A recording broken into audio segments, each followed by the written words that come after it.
ஹல்லேலூயா. கர்த்தருடைய வார்த்தையை கவனிப்போம். கண்களை மூடி ஜெபிக்கலாமா? ஆண்டவரே, இந்த வார்த்தையில் எங்களை வழிநடத்தும்.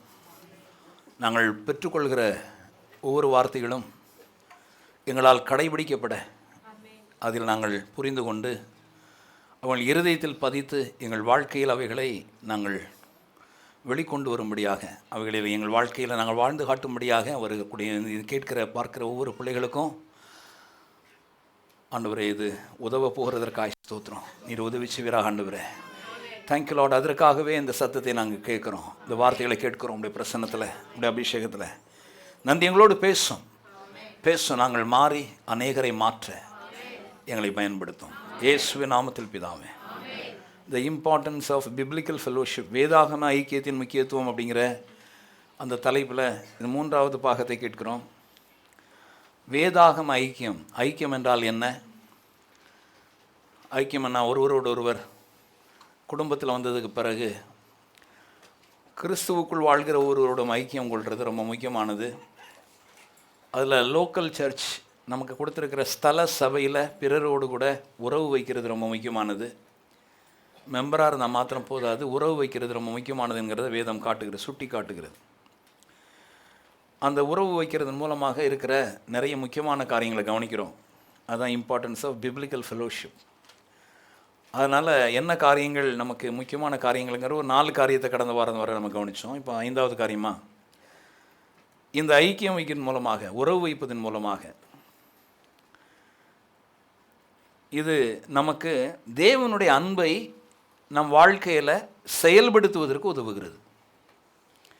நம்ம உலக அன்பை குறித்து எல்லாருமே சொல்லலாம், ஆனால் நம் பைபிளில் சொல்லப்படுகிறது வேதாகம அன்பு, தேவ அன்பு. தேவன் எப்படி அன்புடையவராக இருக்கிறாரோ அந்த அன்பின் இலக்கணம் வேறு, உலக அன்பின் இலக்கணம் வேறு.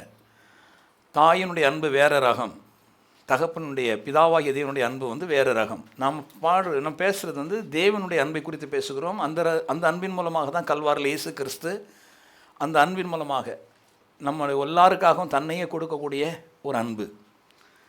அப்போ தாய் அன்பு நமக்கு தேவை. உலகத்தில் இருக்கிற அன்பு நமக்கு தேவை. சில அன்பு எதிர்மறையான அன்பாக இருக்கிறது உலகத்தில், அது கெடுக்கக்கூடிய அன்பாக இருக்குது. ஆனால் சில அன்பு, நல்ல அன்பு உலகத்தில் இருக்குது. ஆனால் இப்போ நம்ம முற்றிலுமாக உலக ரகமான அன்பை நம்ம கேட்கல. தேவனே இந்த பூமியில் இல்லாத ஒரு அன்பை, தன்னிடத்தில் உள்ள அன்பை மனிதனுடைய இருதயத்தில் தன்னுடைய ஆவியானவர் மூலமாக ஊற்றி இருக்கிறாருங்கிறத நம்ம பார்க்குறோம். அந்த அன்பு வைத்திருக்கிறான், எனக்கு இருக்குது அப்படின்ட்டு ரோமர் 5:5 மனப்பாடம் பண்ணால் மாத்திரம் போதாது. இப்படி இருக்க தேவன் நமக்கு அருளிய பரிசுத்தாவினாலே தேவனுடைய அன்பு நம்முடைய இருதயங்களில் ஊற்றப்பட்டிருக்கு. அப்படின்னால் அந்த அன்பு நம்மை ஒருபோதும் வெட்கப்படுத்தாதுன்னு பார்க்குறோம். அந்த அன்பு ஏற்கனவே ஊற்றப்பட்டிருக்கு. எப்படி உடம்புக்குள்ள ரத்தம் இருக்கிறதோ, 5 பவுண்ட் ரத்தம் இருக்கிறதோ, அதே போல் தெய்வீக அன்பு நம்முடைய இருதயங்களில் ஊற்றப்பட்டிருக்கிறது அப்படி சொல்லுது. இருதயங்கிறது நம்முடைய நாபி. அந்த தேவ அன்பு இருந்தால் மாத்திரம் போதாது, அந்த அன்பில் நம்ம பெருகணும், அந்த அன்பில் வாழணும். புதிய ஏற்பாட்டில் இருக்கிற கற்பனை, பெரிய கற்பனை அன்பு தான். அன்பு ரொம்ப முக்கியமானது. அன்பு செயல்படலைன்னா விசுவாசம் வேலை செய்யாது. விசுவாசம் வேலை செய்யலைன்னா நம்ம அறிக்கை பண்ணுகிற எந்த காரியம் ஒர்க்காகாது. விசுவாசம்னா அறிக்கை தானே. விசுவாசங்கிறது கிறிஸ்தவ வாழ்க்கைக்கு பேரே விசுவாசம்தான். கிறிஸ்தவ மார்க்கத்திற்கு பேர் விசுவாச மார்க்கம் என்று பெயர், அறிக்கையின் மார்க்கம். கிறிஸ்தவர்கள்னாலே அறிக்கையிடுகள்னு அர்த்தம். எதுன்னா பாவத்தை அல்ல, தேவனுடைய வார்த்தைகளை அறிக்கையிடுவதன் மூலமாக, வார்த்தையின் மூலமாக சொல்லப்பட்ட எல்லா சத்தியத்தினுடைய எல்லா ஆசீர்வாதங்களும் நமக்கு கிடைக்குது. அறிக்கை இல்லாத ஒரு வாய் ஆசீர்வாதத்தை பெற்றுக்கொள்ளாத வாய். அறிக்கை செய்கிற வாய், தேவனுடைய வார்த்தைகளை அறிக்கை செய்கிற வாய், அது ஆசீர்வாதத்தை பெற்றுக்கொள்ளுகிற ஒரு வாயாக இருக்கிறது. தேவனுடைய ஆசீர்வாதங்களை தேவனுடைய வார்த்தைகளை அறிக்கையிடுறது முக்கியமானது. அதுக்கு பேர் விசுவாசம். ஆனால் அந்த விசுவாசமே வேலை செய்யாதான். எப்படின்னா தேவனுடைய அன்பில் நம்ம நடக்காத போது விசுவாசம் வேலை செய்யாது அப்படின்னு பைபிளில் பார்க்குறோம். ஏன் கிறிஸ்தவர்களுக்கு ஏன் நோய் வருது, பிரச்சனை வருது, கடன் வருது, கஷ்டம் வருது, தொல்லை வருது, எல்லாம் வருது அப்படின்னா அன்பில் செயல்படாத ஒரு காரியம். அன்பு ரொம்ப அடிப்படை விஷயம். தேவன் அன்பாகவே இருக்கிறார் அப்படி பைபிள் சொல்லியிருக்கிறது. இப்போ அன்பு ஊற்றப்பட்டிருக்கு. அதுக்கு தான் அன்பை ஊற்றி வச்சிருக்கிறார். ரட்சிக்கப்பட்ட உடனே அவருடைய அன்பு நம்ம இருதயத்தில் ஊற்றப்பட்ட உடனே அந்த அன்பை நம்ம கடைபிடிக்க சொல்லுகிறார். அந்த அன்பு கடைபிடிக்கப்பட்ட வாழ்க்கை ரொம்ப முக்கியமானது. அப்போ அன்பில் வாழ்வது, walking in love, walking in God kind of love. So அது ரொம்ப முக்கியமானது. அன்பில் வாழ்கிறவன் தேவனில் வாழ்கிறான், அன்பில் வாழ்கிறவன் தேவனை பிரதிபலிக்கிறான். அன்பு ரொம்ப முக்கியமானது. அன்புங்கிறது வார்த்தையின்படி அப்படின்னு பார்த்தோம்.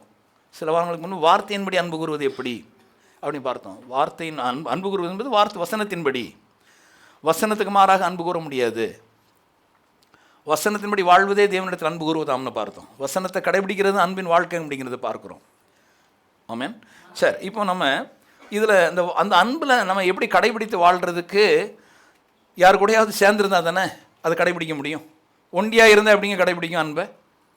தேவனுடைய அன்பு எனக்குள்ளே இருக்கிறது, நான் தேவனே உண்மை ஸ்தோத்திரிக்கிறேன், அது கிடையாது. ஒண்டியாக இருக்கிறதுக்கு ஒரு அன்பை ஊற்றலை. அன்பு நமக்குள்ள ஊற்றப்பட்டிருக்க காரணமே பிறரோடு அதை செலவிட்டு, பிறரோடு அதை அந்த அன்பை காட்டி வாழ்கிறதுக்கு பேர் தான் அன்பின் வாழ்க்கை. ஒருவனும் தேவனிடத்தில் அன்பு கூறுவது போல ஒவ்வொருவனும் பிறனில் அன்பு கூறுவானாக. அப்படின்னா நீ உனக்காக மாத்திரம் வாழாத. உலகத்தில் உள்ளவங்க தனக்காக வாழ்கிறவங்க நிறைய இருக்கிறாங்க, பிறருக்காக சமூக சேவை செய்கிறவங்க நிறைய இருக்கிறாங்க. அந்த அன்பே, அந்த அர்ப்பணமே நிறைய காரியத்தை பண்ணும்போது, ஒரு விசுவாசிக்குள்ளே தேவன் இருக்கும்போது தேவனுடைய அன்பும் தேவனுடைய அந்த அந்த காரியங்களும் இன்னும் அதிகமான நல்ல காரியங்களை செய்கிறதுக்கு அது உதவுது. தேவனை போல செயல்படுவதற்கு அது உதவுது. தேவன் அப்படி தான் அந்த அன்பை நமக்குள்ளே ஊற்றி இருக்கிறார். அந்த அன்பில் வாழ்வதற்கு என்ன செய்யலாம் அப்படின்னா, அன்பில் வாழ்வதற்கு ஐக்கியம் கொள்ள வேண்டியது அவசியம். பிறரிடத்தில் ஐக்கியம் கொண்டால் தான் தேவனுடைய அன்பை நாம் செயல்படுத்த முடியும். அதனால தான் இந்த தலைப்பை எப்படி பார்க்குறோம். தேவனுடைய அன்பை செயல்படுத்துவதற்கு, வாழ்க்கையில் கடைபிடிப்பதற்கு, தேவனுடைய அன்பில் வாழ்வதற்கு ஐக்கியம் ரொம்ப முக்கியமான ஒன்று. ஐக்கியம் இல்லாமல் நம்ம வாழ்ந்தோம் அப்படின்னா அன்பை நாம் வெளிக்கொண்டு காட்ட முடியாது. அதனால் விசுவாசிகளிடத்தில் அன்பு கூறுவது ரொம்ப முக்கியமான ஒன்று. அதற்காக விசுவாசிகளோடு உறவு கொள்ள வேண்டியது அவசியப்படுகிறது. ஏன்னா தனியாகவே இருந்துட்டு சர்ச்சுக்கு மாற வந்துட்டு வீட்டில் இருந்து பைபிளை படிச்சுக்கிட்டு ஜெபம் பண்ணிக்கிட்டு யார் கூடயும் பேசாமல் எல்லோரும் மோசம், நான் மாத்திரம் ரைட்டு அப்படின்னு நினைக்கிறது வேதாகம பார்வை அல்ல. யாரையும் குறை கூறுவது வேதாகம வேலை கிடையாது. கர்த்தர் அப்படி சொல்ல மாட்டார், சொல்ல விடவும் மாட்டார். அவன் யார் அதை சொல்ல தூண்டுகிறது? தேவனுக்கு விரோதமான ஒரு நபர் அல்லது நம்முடைய சுய மாம்சம் தான் அப்படி சொல்லுது. அப்போ நம்ம பிறரை குறை சொல்லக்கூடாது, குறை இருந்தாலும் சொல்லக்கூடாது, கரை இருந்தாலும் சொல்லக்கூடாது, குற்றம் கண்டுபிடிக்கக்கூடாது. நல்லது தான் பார்க்கணும். விசுவாசிகள் மத்தியில் அவங்கள உயர்த்துவதற்கு, அவங்களை திருத்துவதற்குரிய காரியம் சொல்லணும். அவங்கள கரெக்ட் பண்ணலாம். அவங்கள பற்றி பிற இடத்துல குறை கூறுறது அவசியம் இல்லை. தேவைப்பட்ட அவங்கள்ட்ட டைரெக்டாக பேசி நம்ம அந்த சரி செய்யலாம். அதுக்கு தான் உறவு அவசியப்படுது. உறவு கொள்ளாமல் ஒரு ஆளை நீங்கள் கரெக்ட் பண்ணிங்கன்னா சரி வராது. நீங்கள் நம்ம இப்போ உறவு கொள்ளாமல் இன்னொரு ஆளை திருத்துவதற்கு நம்ம யாராயிட்டோம்? உறவு கொள்ளாட்ட யாரையும் கரெக்ட் பண்ண முடியாது, திருத்த முடியாது, நன்றாக கொண்டு செல்ல முடியாது. சில பேர் உறவுக்கு வரமாட்டாங்க. ஏன்னா அவங்க உறவு கொண்டால்னா அவங்களுக்கு பிரச்சனையை அவங்க யாரும் மாற்றிடுவாங்க, சொல்லிடுவாங்க அப்படின்னு ஒண்டியாக வாழ்ந்துக்கிட்டு இருப்பாங்க. ஐக்கியத்தில் ஏன் வரமாட்டேங்கிறாங்க அப்படின்னா, ஐக்கியத்தில் ஏன் உறவுகளில் ஏன் ஃபெல்லோஷிப்புகளை ஏன் வரமாட்டேங்காங்கன்னா, அவங்க தன்னுடைய காரியங்களை மாற்றுவதற்கு அவங்களுக்கு விருப்பம் இல்லை. அதனால் ஐக்கியத்தில் வரமாட்டாங்க, உறவு கொள்ள மாட்டாங்க. ஓகே, இப்போ கவனிக்கலாம். இப்போ யோவான் சுவிசேஷம் 13வது அதிகாரம் 34-35 கவனிக்கலாம். John chapter 13 verse 34 and 35. யோவான் எழுதின சுவிசேஷம் 34வது அதிகாரம் 13வது அதிகாரம் 34-35. நீங்கள் ஒருவரில் ஒருவர் அன்பாயிருங்கள். இந்த நீங்கள் ஒருவரில் ஒருவர் அப்படிங்கிறது விசுவாசிகளுக்கு குறிப்பாய் சொல்லப்பட்டது. சில பேர் தங்களுடைய வீட்டில் உள்ளவங்கள்ட்ட மாத்திரம் அன்பை காமிச்சிக்கிடுவாங்க, வெளியே உள்ளவங்கள்ட்ட அன்பு காட்டுறது, விசுவாசிகளுக்கு அன்பு காட்டுறது இல்லை. ஆனால் இப்போ வீட்டில் உள்ளவங்கள்ட்ட அன்பு காட்டணும். ஆனால் இயேசு அவங்க அப்பா அம்மா பார்க்க போகும்போது, இருங்க எனக்கு வேலை இருக்குது அப்படின்ட்டார். அவர் என்ன சொன்னார்னா, வீட்டில் உள்ளவங்களை காட்டிலும் எனக்கு விசுவாசிகள் ரொம்ப முக்கியம் அப்படின்னார். இந்த வீட்டில் உள்ளவங்களை கவனிக்கக்கூடாதுன்னு சொன்னாரா? கிடையாது. அவருடைய ஐக்கியம், என்னுடைய ஐக்கியம் இவர்களோட இருக்கிற அப்படின்னார். இவங்க தான் எனக்கு அப்பா அம்மா, இவங்க தான் என் சகோதர சகோதரி அப்படிங்கிற மாதிரி சொல்கிறார். அது அவட கூட அவங்களுடைய சொந்த வீட்டுக்காரங்கிட்ட சொல்கிறார். அவர் சும்மா சொன்னாரா, இல்லை மிகைப்படுத்தி சொன்னாரா, இல்லை உண்மையை தான் சொன்னாரா? அவர் உண்மை தான் சொன்னார், உள்ளது தான் சொன்னார். அவருடைய இருதயத்தில் அப்படி தான் இருக்குது. எப்படி வாழ்கிறார் அவர்? விசுவாசிகள் அவங்க யாருங்க? அவரோட பின்பற்ற ஆளுகளை பார்த்து அவர் என்ன சொல்கிறாரு? இவங்க தான் என்னுடைய வீட்டார் அப்படிங்கிறார். அவள் எப்பேற்பட்ட வாழ்க்கையை வாழ்கிறதுக்கு வந்திருக்கிறார் பாருங்க. சரீரத்தில் கூட பிறந்த ஆட்களை கூட அதை விட அதிகமாக தாண்டி இந்த விசுவாசிகள், ஏன்னா தெய்வீக பிறப்பும் தெய்வீக அந்த குடும்பம் ரொம்ப முக்கியம் அப்படிங்கிறத இயேசு அங்கே செய்கிறத பார்க்குறோம், காட்டுறதை பார்க்குறோம், வாழ்ந்து காட்டுறதை பார்க்குறோம். கொஞ்சம் இதை தாண்டி வந்தாலே பெரிய காரியங்களுடைய வாழ்க்கை நடக்கும் பாருங்கள். எந்த சின்ன விசுவாச படிகள் அன்பின் வாழ்க்கையை எடுத்து வைக்கணும், முயற்சி பண்ணணும். ஒரு ஸ்டெப்பாவது எடுத்து வைக்கணும். அப்படி நிறைய பேர் எடுத்து வைக்கிறாங்க. நம்ம உங்கள் மத்தியில் அப்படிப்பட்ட அன்பின் கிரியைகளை நிறைவேற்றதில் வாழ்க்கையை நான் பார்க்குறேன். பேச்சில் மாத்திரம் இல்லை, செயல்களில் இருக்கிறத நான் பார்க்குறேன். அந்த செயல்கள் இன்னும் கொஞ்சம் அதிகப்படுத்துங்க. ஏன்னா அப்போது கர்த்தர் உங்களுக்குள்ள அதை தூண்டுறார். விசுவாச ஸ்டெப் எடுத்து பிறரோடு ஐக்கியம் உறவு கொள்றதில் கொஞ்சம் ஆர்வம் காட்டுங்க. கரெக்ட். அப்போ 34 சொல்லுகிறது, நீங்கள் ஒருவரில் ஒருவர் அன்பாயிருங்கள். சொல்லுங்கள், நான் ஒருவரில் ஒருவர் அன்பாயிருப்பேன். இந்த சொல்கிற வார்த்தையின்படி நீங்கள் உறுதியாக இருக்கிறீங்க. ஆண்டவரே, நான் ஒருவர் நான் அன்பாக இருப்பேன். ஏன்னா அன்பு இருக்கிறதா இருக்குது உங்களுக்குள்ள. அன்பு, தெய்வீக அன்பு ஊற்றப்பட்டிருக்கு. அன்பாக இருங்கள் ஏன் சொல்கிறாரு? இருக்க வேணும், அது நல்லது. கர்த்தர் நல்லது தான் சொல்கிறாரு. நல்லதை அவர் செய்யணும், உங்களோட வாழ்க்கையில் வெளிப்படணும். அப்படின்னா ஒருவரில் ஒரு அன்பாக இருங்கள். நான் உங்களில் அன்பாக இருந்தது போல். இந்த ஐக்கியம் நிறைய காரியங்களை விடுதலை பண்ணுங்க. அதுதான் கவனிச்சுக்கோங்க. இன்றைக்கி தேவையான சரீர சுகத்தை பெற்றுக்கொள்கிறதுக்கு, அற்புதங்களை பெற்றுக்கொள்கிறதுக்கு, பெரிய என்னெல்லாம் எதிர்பார்க்குறீங்களோ அத்தனை காரியங்களை எதிர்பார்க்கறதுக்கு அன்பின் வாழ்க்கை வாழ்வது மிகவும் முக்கியம். அன்பு வேதாகமத்தினுடைய ஒரே பெரிய பிரமாணம் அதுதான். அன்பில்லாதவன் தேவனை அறியான். எந்த தெய்வீக அன்பில் வாழாதவன், அன்பினாலே அத்தனை வேதாகம் அடக்கமாக அதுக்குள்ளதான் அடக்கப்பட்டிருக்கு. அன்பு, தெய்வீக அன்பு, தேவனுடைய அன்பை சொல்கிறேன். அன்பில் வாழ்கிறது தான் நம்முடைய நோக்கம். அதுதான் நம்முடைய அனுதின வாழ்க்கையே. அதுக்கு தான் சம்பளம் கிடைக்கும், அதுக்கு தான் ஒரு வேலை கிடைக்கும், அதுக்கு தான் திருமணம் கிடைக்கும், அதுக்கு தான் குழந்தைகளை பெற்றுக்கொள்கிறோம், அல்லது அதுக்கு தான் குடும்ப வாழ்க்கொள்கிறோம், அதுக்கு தான் ஊழியம் பண்ணுறோம். அன்பு அன்பு அன்பு அன்பு அன்பு எல்லாமே அன்பு. அந்த தெய்வீக அன்பை வெளிப்படுத்துறதுக்கு தான் வாழ்கிறோம். சரி, நான் உங்களில் அன்பாக இருந்தது போல. எப்படி சொல்கிறார்? எப்படி அன்பாக இருக்குன்னு சொல்கிறார்? நான் உங்களில் அன்பாக இருந்தது போல. எப்படி அன்பு காட்டணும்னு சொல்கிறார்? நான் உங்களில் அன்பாக இருந்தது போல நீங்களும் ஒருவர் அன்பாக இருங்கள். அவன் இயேசுகிட்ட ஜெபம் பண்ணும்போது, தேவன்கிட்ட ஜெபம் பண்ணும்போது சொல்லலாம், பிதாவே நீர் என்னில் அன்பாக இருந்தது போல, இயேசுவே நீர் என்னில் அன்பாக இருந்தது போல நானும் ஒருவர் அன்பாக இருப்பேன். அவர் நம்மள எப்படி அன்பாக இருந்தார்? நான் இப்படி சொல்கிறேனே, அயோக்கியனாக இருந்தோம், அன்பு கூர்ந்தார். நம்ம மற்றவங்க செய்கிற தப்பே பார்த்துக்கிட்டு இருக்கிறோம். நம்ம ஏதாவது நம்மளுக்கு இறங்கி அவர் செய்கிறதா இருந்தால் நம்மளுக்கு செஞ்சுருக்க முடியுமா? அவர் தெய்வீக அன்புடையவராக இருக்கிற அப்படின்னால அந்த அன்பில் எல்லா பாவிகளையும் தான் இரத்தத்தையே கொடுத்து சிந்தி அவங்கள நேசிக்கக்கூடிய இப்பேற்பட்ட ஒரு அன்பை அவர் நம்மிடத்தில் காட்டுறார். எதுவரையிலும் இறங்கிறதுக்கு அவர் ரெடி, எப்படியும் காப்பாற்றுறதுக்கு ரெடி, எப்படி நம்மளை தாங்கி நம்மளை கொண்டு போவதற்கு ரெடி.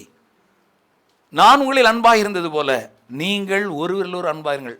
மற்றவங்க இப்போ சர்ச்சில் இருக்கவங்களாம் பாவிகளா? கிடையாது. ஒரு விசுவாசி இன்னொரு விசுவாசியோட அன்பு கூறுவதற்கு நிறைய எதிர்பார்ப்புகளை நம்ம எண்ணுறோம். இது சரியாக இருக்கணும், இது சரியாக இருக்கணும், அப்பொழுது தான் நம்ம பேசுவேன். இது சரியாக இருக்கணும், இது சரியாக இருக்கணும், அப்படி தான் அல்லேலூயா சொல்லுவேன், பிரைஸ் தி லார்ட் சொல்லுவேன். இது சரியாக இருக்கணும், இது சரியாக இருக்கணும், அப்படி தான் முகத்தை ஏறிட்டு பார்த்தேன்னு பேசுவேன், இல்லைடா செய்ய மாட்டேன். கசப்புணர்வு, வெறுப்பு, பிறரோட பழகினாலே எனக்கு இருக்கிற என்னோடய இஜ்ஜத்தெல்லாம் போயிடும். இந்தியில் சொல்லிக்கிட்டு கொஞ்சம் என்ன மும்பைக்காரங்க பாருங்க, இஜ்ஜத்தெல்லாம் போயிடும். நான் எந்த ஊரில் பிறந்தவன் தெரியுமா, நான் எங்கே படித்தவன் தெரியுமா, மற்றவங்களாம் படிப்பறிவு இல்லாத ஆட்கள், நான் படித்த ஆட்கள். நான் எனக்கு இருக்கிற ஸ்கின் கருப்பு ரொம்ப உயர்ந்த ரகமான கலர், அதெல்லாம் வெள்ளைகள். மாற்றி சொல்லிக்கிடும் கொஞ்சம். அப்படியெல்லாம் எண்ணி எனக்கு கிரீடம்லாம் இருக்குது, அவங்களுக்கு கிரீடமும் கிடையாது, அப்படி சிலர் எண்ணலாம். எல்லாத்தையும் கலத்தி வச்சுட்டு முட்கிரீடத்தை அவர் மாட்டி தனக்கு இருக்கிற மகிமை கனம் எல்லாத்தையும் அவர் நமக்காக அவர் திறந்து வச்சுட்டு, மனுஷன் பாவியான மனுஷன் கூட கர்த்தர் நெருங்கவே முடியாது, அவருடைய பிரசன்னத்தில் போகவே முடியாது, அவருடைய தூரத்தில் நின்னா பாவியா நுழையவே முடியாது. வருஷத்துக்கு ஒரு திருப்பி மிருகபலி கொடுத்து தான் அவருடைய பிரசன்னத்தில் யாருமே போக முடியும். மனுஷன் கூட கடவுள் நெருங்கவே முடியாது. அப்படி நெருங்கினா செத்து அப்படின்ட்டார். ஆடு மாடு கூட செத்துப்போம். மலை பக்கத்தில் வந்துடாது, மலை பக்கத்தில், சீனாய் மலை பக்கத்தில் வந்துடாதீங்க, கட்டளை கொடுத்தார். ஸோ யாருமே நெருங்க முடியாது. அப்படிப்பட்டவர் தன்னுடைய மகிமை கனத்தை எல்லாத்தையும் திறந்து வச்சுட்டு பாவியான மனுஷன் கூட அன்பை காட்டி பழகிறாரு. அதில் வேற ரொம்ப நேசித்து அது வெளிப்படுத்தி ஊழியம் செய்த நாட்களில் அவர் விபச்சார ஸ்திரீயை எல்லாரும் கல்லெறியும் போது, நீ உன்ட தப்பு இருந்தால் கல்லெறின்னு சொல்லி அவளை காப்பாற்றி, இன்னொரு ஸ்திரீ எத்தனையோ கணவர்களோட வாழ்ந்துட்டாங்க, அவங்ககிட்ட தண்ணியை வாங்கி குடித்து, ஒருத்தனுமே குடிக்க மாட்டான் இருந்திருந்த இந்த ஆள் அதுவும் இவங்க சமாரி, இவர் யூதர், இவங்க கலந்துக்கிட மாட்டாங்க.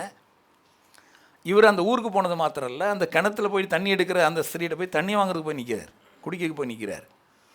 அது காரணம் பாவிகளை நேசித்து அவங்களுக்கு ஜீவ தண்ணீரை கொடுக்க முடியாது பேசுகிறார்.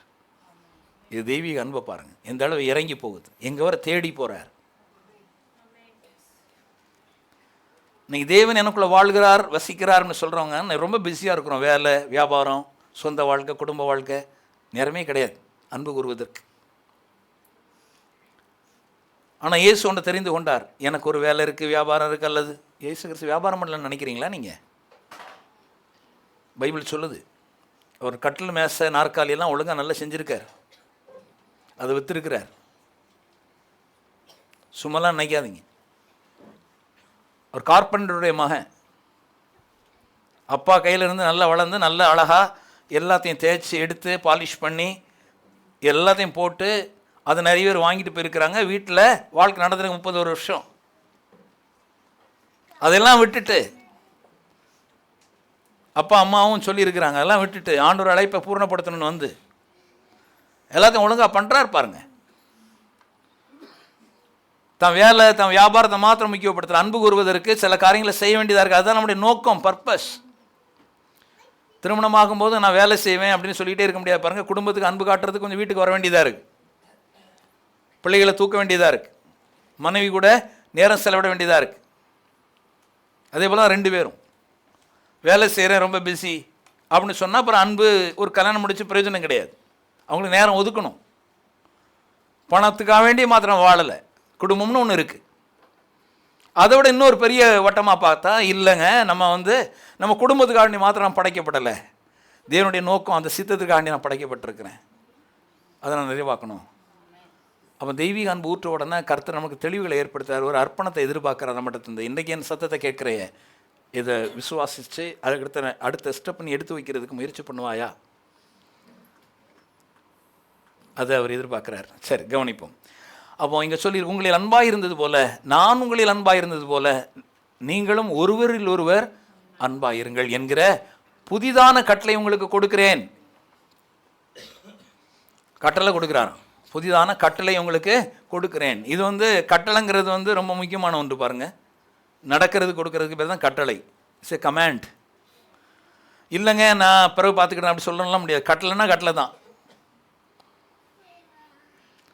தேசிய கீதம் பாடும்போது எல்லாரும் எழுந்து நிற்கணும், அது நம்ம நாட்டினுடைய கட்டளை. நான் உட்காந்துருப்பேன், அட்டங்கால போட்டிருப்பேன், சும்மா விளையாண்டு ஹிஹின்னு பேசிக்கிட்டு இருப்பேன். போலீஸ்காரன் பார்த்தோன்னா உள்ளுக்கு தூக்கி போட்டுருவான். ஏன்னா கட்டளை, கட்டளை இது கட்டளை. அன்பு கூறுவது கட்டளை. நம்ம பிறரிடத்தில் அன்பு கூற வேண்டும்ங்கிறது வேதாகம கட்டளை. Okay, right. இப்போ மேலே போகலாம். 35 சொல்லுகிறது, இந்த கற்பனை நாம் பெற்றிருக்கிறோம். நீங்கள் ஒருவரில் ஒருவர் அன்புள்ளவர்களாக இருந்தால் அதனால் நீங்கள் என்னுடைய சீஷர்கள் என்று எல்லாரும் அறிந்து கொள்வார்கள் என்றார். அதனால் நீங்கள் கிறிஸ்தவர்கள் என்று உலகத்தார் அறிந்து கொள்வார்கள். அப்போ விசுவாசிகள் ஒருவருக்கு ஒரு அன்பாக இருக்க வேண்டியது ரொம்ப முக்கியமானது. அது உலகத்திற்கு நீங்கள் தேவனை, கிறிஸ்துவை வெளிப்படுத்துங்கள் என்று காட்டும். எப்படி நீங்கள் கிறிஸ்தவனை காட்டுறீங்க? பேரில் கிறிஸ்தவன் போட்டிருக்கிறனால இல்லை. முன்னால் வர இவர் வேறு பேர் உடையவராக இருந்தார், இப்போ ஃபிலிப்புன்னு போட்டார். உதாரணத்துக்கு ஒரு பேரை சொல்லிக்கிட்டேன். முதுக்கு முன்னாடி வேறு பேர், இப்போ ஃபிலிப்புன்னு போட்டார். அதனால் எல்லோரும் கிறிஸ்தவனை அறிஞ்சிக்கிடுவாங்க. கிடையாது. இந்தியாவில் பார்த்தீங்கன்னா அந்த ஃபிலிப்புன்னு போட்ட அண்ணன், நீங்கள் வேறு இதெல்லாம் போட்ட அண்ணன், எந்த பேரை போட்டாலும் அவங்களுக்கு ஒரு தெரியறதில்ல. கிறிஸ்தவ வாழ்க்கை வாழ்ந்தால் தான் தெரியும். அது எப்படி கிறிஸ்தவ வாழ்க்கை என்றால் அன்பில் ஒருவருக்கொருவர், விசுவாசிகளோடும் ரட்சிக்கப்பட்ட ஊர்களோடும் உங்களுடைய அன்பின் வாழ்க்கையை வாழ்வதை உலகம் பார்க்கணும். ஒரு ஐக்கியமாக இருப்பாங்க. அன்பு அதை அக்கம் பக்கத்தாருக்கெல்லாம் தெரிய வரும். கிறிஸ்தவங்க என்ன ஒருவருக்கும் அவங்களுக்குள்ள எவ்வளோ ஐக்கியமாக இருக்கிறாங்க. முன்னால் நம்ம அப்படி வாழலை, இவ்வளோ ஐக்கியம் கிடையாது. நம்மெல்லாம் சொந்தம் பாராட்டினது பூரா நம்ம சொந்தம், அக்கா, தங்கச்சி, பிறகு அதை உடனே எங்கள் தாத்தா கூட பிறந்த எங்கள் அப்பா கூட பிறந்த எங்கள் அப்பா, சித்தப்பா, பெரியப்பா, பிறகு சித்தி, பெரியம்மா, அப்புறம் மாமி, மாமனார், இப்படி வட்டம் கொஞ்சம் விரிஞ்சு பிறகு ரொம்ப கூடி போனால் அடுத்தால வந்து இன்னும் எங்கள் தாத்தா கூட பிறந்த சின்ன தாத்தா, பெரிய தாத்தா, அந்த பக்கம் இந்த பக்கம், பிறகு அப்படியெல்லாம் போனதுக்கு பிறகு அது பிறகு கொஞ்சம் அதோட கூட தான் எங்கள் ஊரில் எங்களுக்கு ரொம்ப க்ளோஸாக எங்கள் கூட வீட்டுக்கெலாம் வருவாங்க, அக்கா தங்கன்னு கூப்பிடுவாங்க, அந்த உறவு. பிறகு கொண்டு போனால் ஜாதி, பிறகு பக்கத்தில் இருந்த ஒரு ஃப்ரெண்டு. இதுதான் நிறைய பேருக்கு இதுதான் உங்களுக்கு முக்கிய வட்டமாக இருக்குது. இதை தாண்டி வர்றதுக்கு, அதை தாண்டி வந்தால் தான் கிறிஸ்தவர்கள்னு அர்த்தம். அவங்க தான் கிறிஸ்தவர்கள், கிறிஸ்தவ காரியத்தை, தெய்வீக அன்பை காட்டுறாங்கன்னு அர்த்தம். அதை தாண்டணும். அதுதான் வசனம் கேட்குறோம். அப்போ தான் அந்த வேலைகள், தேவனுடைய சட்டங்களெல்லாம் வேலை செய்யுது. இதுதான் தேவனுடைய கொடுத்த மிக முக்கியமான கற்பனை. தேவனுடைய பிள்ளைகளிடத்தில் அன்பு கூறுவது மிக முக்கியமானது. நம்ம கேட்டிருக்கிறோம், படிச்சிருக்கிறோம். பைபிளில் முழுவதும் யோவான் சுவிசேஷத்தை எடுத்தாலே அப்படியே தான் இருக்குது. பிறகு நிறுவங்களில் போயிட்டு நான் பார்த்தேன், 1 யோவான், 2 யோவான், 3 யோவான் எல்லாமே அன்பு தான் சொல்லுது. எந்த ஒவ்வொரு வார்த்தைகளை படிக்கும் போது அன்புகளில் தான் எல்லாம் இருக்குது. அன்பை காட்டு, அன்பில் வாழ்கிறது, அன்பில் செய்கிறது எல்லாம். நம்ம விசுவாசம் செயல்படுறதில் தானே இருக்குது. சரி, அதனால் நம்ம ஒரு முடிவெடுப்போம். போகும்போது எல்லாத்தையும் கொண்டா போகிறோம் பரலோகத்துக்கு? இல்லை, என்னெல்லாம் அக்ரிமெண்ட் போட்டு சொத்துக்களை வச்சுருக்கிறோமோ, வீடுகளை வச்சுருக்கோமோ, கார்கள், பங்களாவில் வச்சுருக்கோமோ, எல்லாம் பரலோகத்துக்கு போது நம்ம போகும்போது அப்படியே வரும்போது எல்லாம் கூட வந்துட போகுதா? வரப்போகுது. நானும் இத்தனை பேரை நம்ம அடக்கம் பண்ணியிருக்கோம், யாரும் கொண்டு போகலை. கொண்டு போனால் தெரிஞ்சிருக்குமே, அவங்கள நம்ம தான் கொண்டு போகணும்.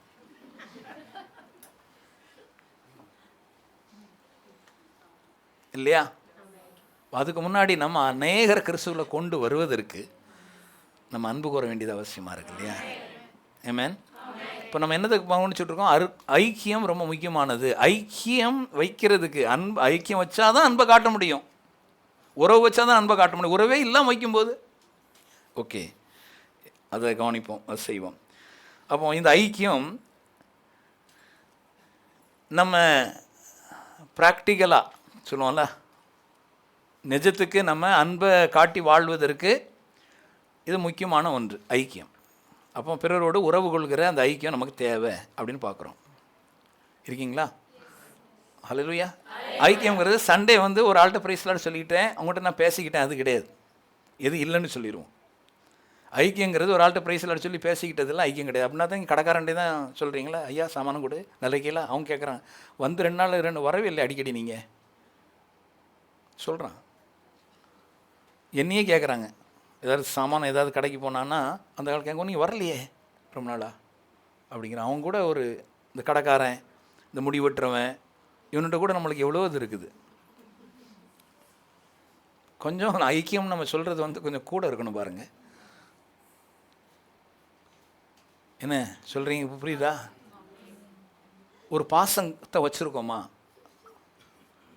அவங்க நாளைக்கு இவன்ட்டு தெய்வீக அன்பு என்ற கூறக்கூடிய சகோதரி அப்படின்னு சொல்கிறாங்களா, சகோதரன் சொல்கிறாங்களா, அப்படி ஏதாவது செஞ்சுருக்கிறோமா?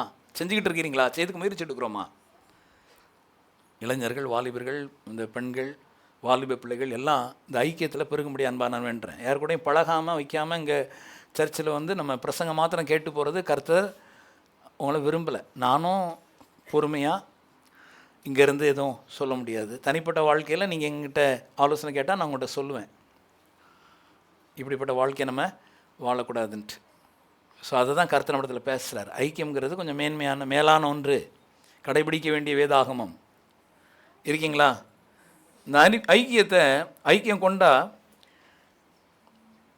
இந்த அன்பானது நம்முடைய வாழ்க்கையில் எப்படி வேலை செய்யும்னு சொல்கிறேன். ஐக்கியம் கொள்ளும்போது கண்டிப்பாக 2 பேருக்கும் உரசல் வருமா? உரசல் வரும். ஐக்கியம் கொண்டா உரசல் வருமா? வராது. ஏன்னா அங்கேருந்து என்ன ஆதர்ஷ் வந்து இங்கேருந்து நெருளுக்கு வரும்போது காரில் ஏற்றிட்டு போகலை அப்படின்னு ஒரு இதுக்கு வரலாம், யாருக்காது மறந்துருக்கலாம் சில நேரம். அல்லது நான் யார் கூட ஐக்கியம் உறவு வைக்கும்போது தானே வரும். என்னங்க, யாரு கூட எனக்கு எந்த டிஸ்டர்பே கிடையாது. ஏன்னா யார் கூட நீங்கள் பழகிறது கிடையாது. பழகாதவனுக்கு எந்த உரசல் வரவே செய்யாது. எல்லாருக்கும் தூரத்துலேருந்து பிரைஸ் லார்ட்ஸ் ஸ்தோத்திரம். யார் கூட எனக்கு சண்டையும் கிடையாது, யார்கிட்ட எதையும் செய்ய கிடையாது, பிரச்சனைலாம் வாழ்ந்துக்கிட்டு இருக்கேன். இவங்க கூட போனால் பிரச்சனை வரும் அப்படின்னு சொல்கிறீங்கல்ல, கண்டிப்பாக பிரச்சனை வரும். அதுக்கு தான் ஆண்டவர் அன்பு கூற சொல்கிறார். ஏன்னா எல்லாரும் சரியான உங்களை போல ஆள் கிடையாதே. நீங்கள் ரொம்ப சாந்த சொரூபி, நீங்கள் தங்கத்திலேயே நீங்கள் போடணும், என்ன சொல்லுவோம் அது வந்து அந்த அந்த தங்கம் 24 கேரட்டோட தாண்டினவங்க நம்ம நிறைய நேரத்தில் பார்க்கும்போது. என்ன ஆமாம், நம்முடைய குணங்கள் அடுத்தவங்களை பார்த்தா அவங்க வந்து ரொம்ப மோசமான ஆள், அவங்ககிட்ட நான் கொஞ்சம் ப்ரைஸ் ஆட சொல்லிவிட்டு அவங்க தூரத்தில் வச்சுக்கிடணும் அப்படின்னு நினைக்கிறதுக்கு பைபிள் அப்படி சொல்லி கொடுக்கல. இருக்கீங்களா? அப்படி சொல்லி கொடுக்கல, தூரத்தில் வையின்.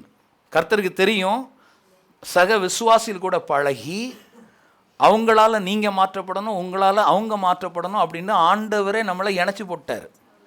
இப்போ நான் உங்கள்கிட்ட சொல்கிறேன், என் விரல் ரொம்ப மோசமாக இருக்குது. பார்க்க சில நேரம் சில ஆட்கள் இந்த நம்ம லெபோரியஸ் ஜாப் பண்ணுறவங்க, அது மிஷினில் வேலை செஞ்சாலும் சரி தான், அல்லது பாத்திரம் காத்தால் கை வச்சுருக்கணும் சரிலாம், கையில் ப்ரைஸ்லாட் சொல்லும்போது தெரிஞ்சுப்போம்.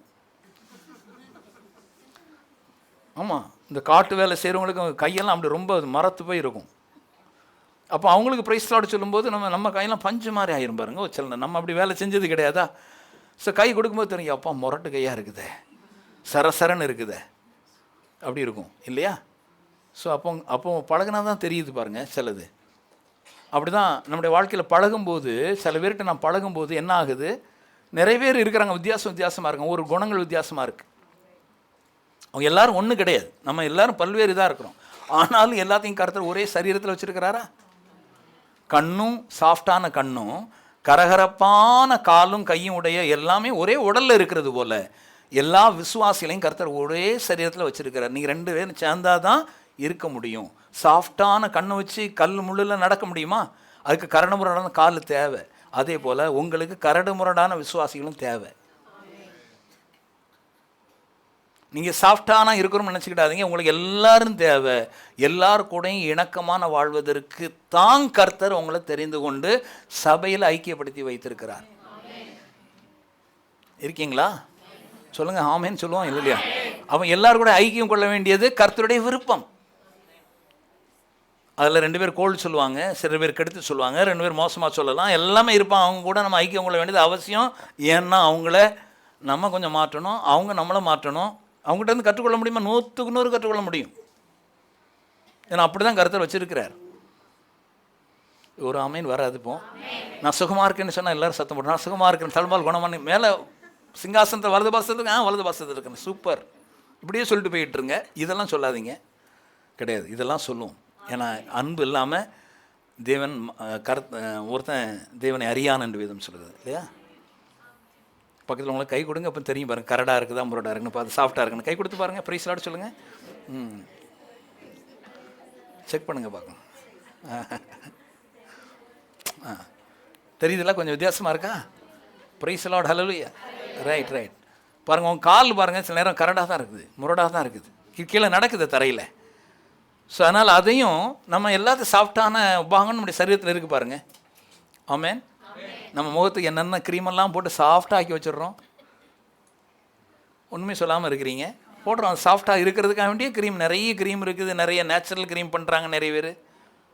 ஆமாம், எல்லாதும் பதாம் எல்லாம் போட்டு அரைச்சி எடுத்து, சந்தனம் எல்லாம் போட்டு தேய்ச்சி எடுத்து ரொம்ப சாஃப்டான கால். என்னைக்காவது இந்த கால் கண்ணை ஒன்றத்தை நான் சுமக்க மாட்டோம்னு சொல்லிச்சா? என் கால் நீ வேண்டான்னு சொல்லி பாருங்க. எல்லாம் ஒரே சரீரத்தில் தானே இருக்குது சகோதரியே. எவ்வளோ தூரமாக இருந்தாலும் இல்லையா? அப்போ பிறரோடு ஐக்கியம் கொள்வதனால லாபம் இருக்கா? லாபம் 100க்கு 100 இருக்குது. அதனால கர்த்தர் அப்படி வச்சுருக்கிறார்.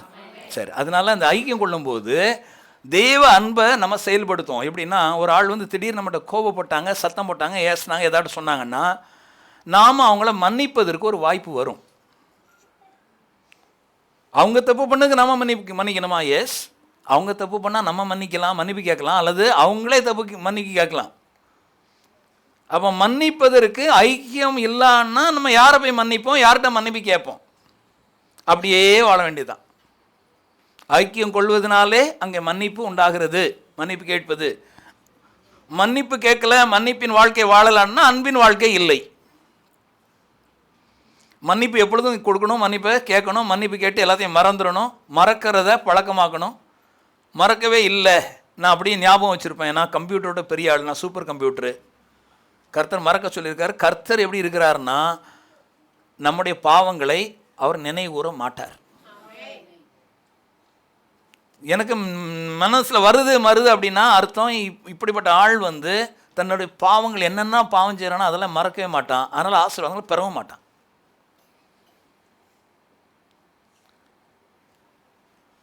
ஓகே.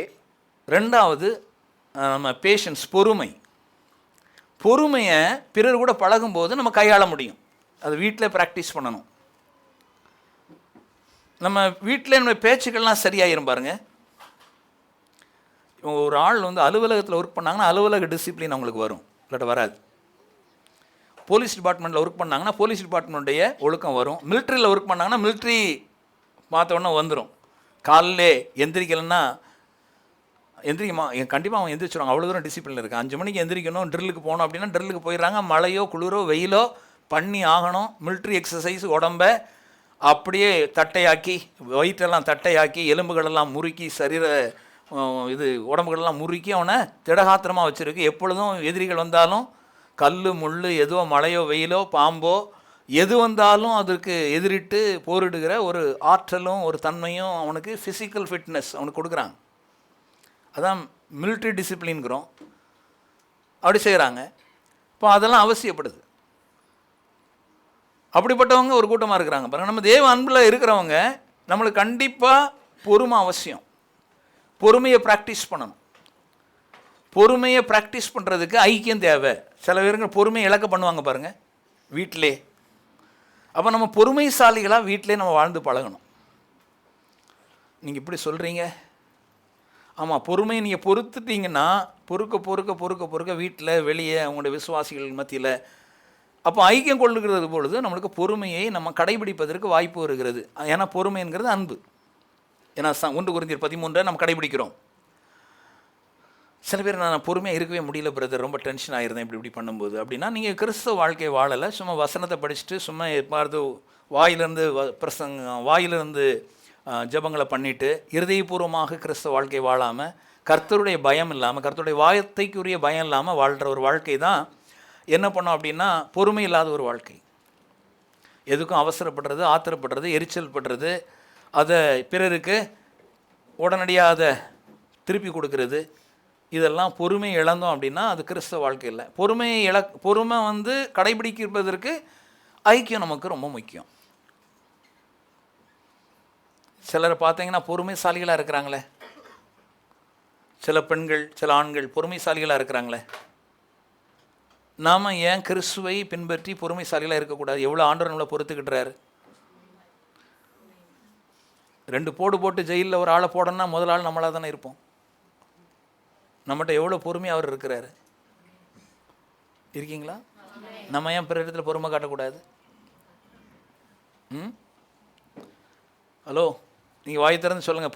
பொறுமைசாலிகளாக இருக்கலாம்ல? பொறுமையை காட்டுவதற்கு ஐக்கியம் அவசியமா வேண்டாமா? அவசியம். ஓகே. அப்போ 3வது சர்விங், சேவை பண்ணுறதுக்கு. யாருக்காவது உதவி பண்ணணும், ஹெல்ப் பண்ணணும் அப்படின்னா உங்கள் வீட்டில் உட்காந்தே நான் எல்லாருக்கும் ஹெல்ப் பண்ணுறதுக்கு எனக்கு ரொம்ப ஆசை, ஆனால் தூரத்தில் இருக்கிறேன், எல்லாருக்கும் நான் உதவி பண்ணுறதுக்கு ஆசை, பழகிறதுக்கு ஆசை, ஆனால் தூரத்தில் இருக்கிறேன், இப்படியே ஏமாற்றிட்டு போய் விட்டுறக்கூடாது. அதே தூரத்தில் இருக்கிற நாம் நம்முடைய சொந்தக்காரங்களுக்கு ஒரு கல்யாணம் ஒரு விஷயங்கள் வந்துட்டுனா பறந்துட மாட்டோம். அங்கேருந்து ஊருக்கு ஃப்ளைட்டு பிடிச்சாவது ட்ரெயினில் ஆகுது இல்லையா? இங்கே நம்மளுக்கு பிள்ளைகள் இருக்கும், பிள்ளைகளை ஸ்கூலில் அனுப்பணும், காரணம் வந்துடும். பிள்ளைகள் இல்லாதுக்கும் போது ஒரே உடம்பு சோர்வாக இருந்து வலியாக இருந்து வந்து. ஸோ அப்படி நிறைய காரணங்களை சொல்கிற ஒவ்வொருத்தரும் உன்னுடைய காரணத்தை நான் சொல்லலை, ஏன்னா நிறைய காரணம் வச்சுருக்கீங்க. அது பிரசங்கம்னா நேரம் போகாது, நேரம் பத்தாது நமக்கு. ஆனால் இப்போ நம்ம என்ன பண்ணலாம், நம்முடைய பொறுமையை கடைபிடிப்பதற்கு ஐக்கியம் நமக்கு அவசியம். அதே போல் மற்றவங்களுக்கு சேவை செய்வதற்கு ஐக்கியம் அவசியம். ஏதாவது அவங்களுக்கு சேவை செய்வதற்கு ஐக்கியம் அவசியம். வயதானவர்கள் இருக்கிறாங்க, அவங்களுக்கு ஏதாவது நீங்கள் பண்ணி கொண்டு கொடுக்கலாம். அதாவது நிறைய காரியங்கள் இருக்குது பாருங்கள். சில பேர் ப்ரெக்னெண்ட்டாக இருப்பாங்க, சில பேர் திருமணமாக இருக்கும், அவங்களுக்கு ஆலோசனை அழகாக அவங்க கூட பழகி அவங்களுக்கு அழகாக காரியங்களை கொடுக்கலாம், செய்யலாம், பழகலாம். அவங்க கூட உங்களோட பழக ஆரம்பிப்பாங்க. என்ன வாய்ப்புள்ள உலகத்தானே எவ்வளோ வாய்ப்பு வச்சுருக்குறாங்க இல்லையா? இன்னும் ஒன்றும் சொல்ல மாட்டாங்க, உலகத்தானே எவ்வளோ வாய்ப்பு வச்சுருக்குறாங்க இல்லையா? திருமணமான உடனே அவங்கள கூப்பிட்டு சாப்பிடுங்க, எங்கள் வீட்டுக்கு வந்து நீங்கள் 2 பேரும், ரொம்ப சந்தோஷமாக இருக்குது, விருந்து வைக்கிறோம். வேறு ஒன்றும் இல்லைங்க, ஒரு சிக்கனை வச்சு கறி வச்சு ஒரு ரசத்தை வச்சு கொடுக்குறது. ஏதோ ஒன்று கொடுக்கலாம் இல்லையா? இது சேவை செய்வதற்கு, இது நம்ம ஐக்கியம் கொண்ட ஆள் ஒழிய நம்ம ஆண்டவர் நம்மகிட்ட நல்ல, நீங்கள் ஆராதனை நேரத்தில் பார்த்தீங்கன்னா அவ்வளோ தூரம் நம்மளுக்கு பவர்ஃபுல்லாக பண்ணிங்க. ஆண்டவர் நம்முடைய மகிமையால் இறங்க. இப்போ ஒரு டீச்சிங் கேட்குறோம், நம்ம உள்ளுக்கு போட்டோம். நிறைய பேர் நீங்கள் கடைபிடிக்கிறீங்கன்னு நான் சொல்லிட்டேன், இன்னும் அதிகமாக கடைபிடிக்கலாம், தப்பே கிடையாது. முயற்சி பண்ண உங்களுடைய பணங்கள் நீங்கள் கடைசியில் நம்ம வாழ்கிறதே கர்த்தருடைய திட்டத்தை நிறைவாக்க தான் வாழ்கிறோம் சார். அதுக்கால 5வது காரியம் ஹெல்பிங். நான் சொன்னல உதவி பண்ணுறதுக்கு. இன்னொரு காரியம் என்னென்னா, ஒருவரை ஒருவர் சகித்து கொள்வதற்கு. இவங்ககிட்ட பேசினா ஏதாவது ஏடா கூடமாக எதுவும் சொல்லிடுவாங்களே, அதனால தான் அவங்ககிட்ட ஜாஸ்தி நான் பேச மாட்டேங்கிறேன். சில ஆட்கள் ஏடா கூடமாக பேசுகிற ஆட்கள் இருக்கிறாங்கல்ல, என்னங்க? ஸோ அவங்கக்கிட்ட பழகிறதுக்கு ஐக்கியம் வச்சா தான் பழக முடியும். அவங்ககிட்ட பழகணும்ல பைபிள் சொல்லுது. நீ எப்படி ஒதுங்கி போக முடியும்? ஏடா கூடமாக சொல்கிறாங்க, ஏன் சொல்லிடக்கூடாது. ஸோ அப்போ தான் நீங்கள் ஒருவரை ஒருவர் சகித்து கொள்ள முடியும். அப்புறம் சகிப்புத்தன்மை எப்படி நீங்கள் வெளிக்காட்டி வாழ முடியும் அன்பின் வாழ்க்கையில்? ஆமென். என்ன போல் அன்புள்ளவங்க யாரும் இருக்க முடியாது பிரதர். ஏன்னா நான் சமைச்சு போடுறேன், இதெல்லாம் வச்சு கொடுக்குறேன், வீட்டு வேலையெல்லாம் செஞ்சு கொடுக்குறேன். ஆனால் ஒரு வார்த்தை அவர் சொல்லிட்டாருன்னா போதும் சகிச்சுக்கிட முடியாது உங்களால்.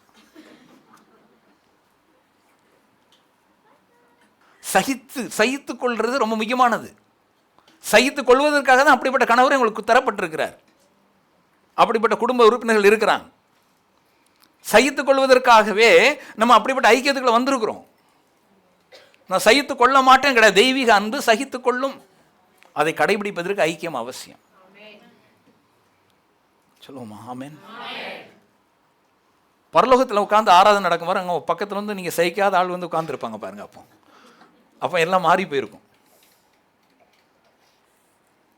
இப்போ சகித்து கொள்ளுங்கள். ஆமென். சொல்லுங்க, நான் சகித்து கொள்ள முடியுமா?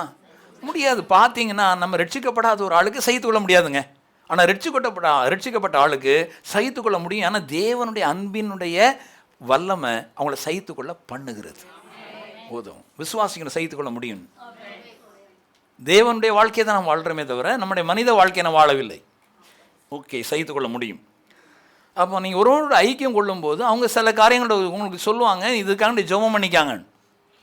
இல்லைடா, ஒருபோதும் நீங்கள் ஒருவருக்காக ஜபிக்க மாட்டீங்க. பைபிள் சொல்லி ஒருவருக்காக ஒரு ஜபிங்கள் இருக்குது. நீங்கள் ஒரு ஆள்கிட்ட பழகவே இல்லை, உறவு கொள்ளவே இல்லைன்னா எதுக்கு உங்கள்கிட்ட சொல்ல போகிறாங்க நீங்கள் ஜெபிங்க? உறவு கொள்வதன் மூலமாக நம்ம ஒருவருக்காக ஒருவர் ஜெபிக்க முடியும். இவன் பாருங்கள், நம்மள நிறைய பேர் மும்பையில் பல்வேறு பகுதியிலேருந்து நம்ம இந்த சர்ச்சுக்கு வரோம். நீங்கள் பிறரோடு கூட நீங்கள் பழகிறதுக்கு, சரீரப்பிரகாரம் பழகிறதுக்கு கொஞ்சம் நிறைய சிக்கல்கள் இருக்குது. பயணிக்கணும். பயணிறதுக்கு முன்னால் மனசை சரி பண்ணணும், முயற்சி எடுக்கணும்.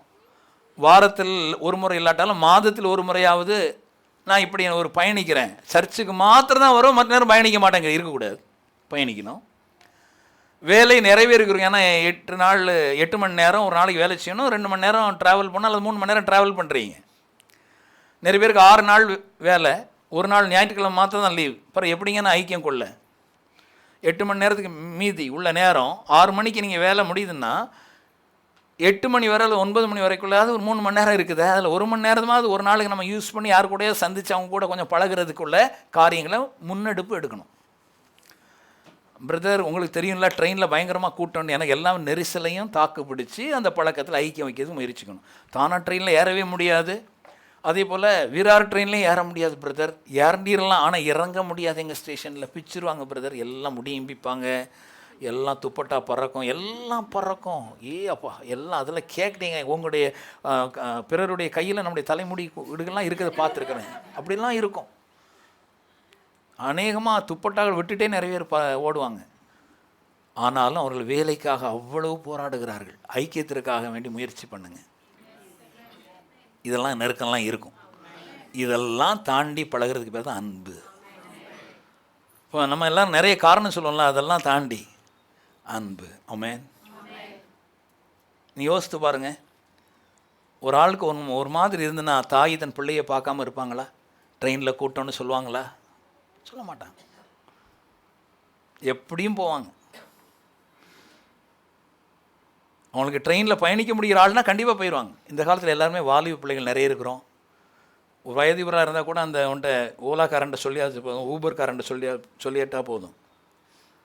அவன் யாராவது உங்கள்கிட்ட புக் பண்ணி கொடுத்துட்டான், அந்த இடத்துல வந்து அந்த கார்காரன் இறக்கிடுறான். மும்பையில் பெரும்பாலும் யாரையும் ஏமாற்றுறது கிடையாது. அட்லீஸ்ட் இந்த ஊபர் ஓலாக்காரங்க யாரையும் ஏமாற்றுற மாதிரி எனக்கு தெரில. அவங்களுக்காண்டி நான் சாட்சி சொல்ல வரல. ஆனால் மற்ற சிட்டிகளில் இருக்கிறது போல இங்கே கிடையாது. உங்களை அழகாக கரெக்டான இடத்துல இறங்கிடுறாங்க. மிஞ்சி போனால் என்ன, சில நேரங்களில் 400 ரூபா 500 ரூபாய்க்குள்ள பெரிய இடத்த நம்ம கடந்து போயிடுறோம். அதுக்காக வேண்டி அன்புக்காக கூடுறதுக்காண்டி அதை நம்ம செலவு பண்ணலாம். எனக்கு ட்ரெயினில் ஏற கஷ்டம், மற்றதில் எனக்கு தெரியாது அப்படின்னா ஏசியில் உட்காந்து கூலாக அங்கே போய் இறங்கிடலாம். உங்கள் அன்பும் கூலாக இருக்கும்னு நினைக்கிறேன். கொஞ்சம் செயல்படுத்தி காட்டுங்க. அங்கே தேவன் செயல்படுறதை பார்க்கலாம். யாரெல்லாம் சுவிசேஷன் சொல்கிறீங்களோ அந்த சுவிசேஷன் சொல்லும்போது, உதாரணத்துக்கு சொல்கிறேன், பிறருக்கு போய் சுவிசேஷன் சொல்ல போகிறீங்கன்னா தெய்வீக அபிஷேகம் வல்லமை உங்கள் கூட இருக்கிறத நீங்கள் உணர்வீங்க. நீங்கள் போய் சுவிசேஷன் சொல்லிட்டு வந்துட்டு உங்கள் வீட்டில் உங்களுக்கு ஆரியதுக்காக ஏதாவது ஜெபம் பண்ணிங்கன்னா வல்லமையாக இருக்கும். ஆண்டோடைய பிரசன்னத்தை உணர்வீங்க. ஏன்னா அங்கே ஒரு வசனத்தின்படி காரியத்தை செய்யிச்சுட்டு வாரீங்க. அப்போ உங்களுடைய கிறிஸ்தவ வாழ்க்கை வந்து உண்மையில் அனலூட்டப்பட்டதாக இருக்கும். நான் யாருக்கும் சுவிசேஷன் சொல்ல மாட்டேன். சர்ச்சில் வந்து நோட்ஸ் மாத்திரம் எடுத்துக்கிடுவேன். நல்லா கேட்பேன். கேட்குறது ரொம்ப முக்கியம், நோட்ஸ் எடுக்கிறது ரொம்ப முக்கியம்.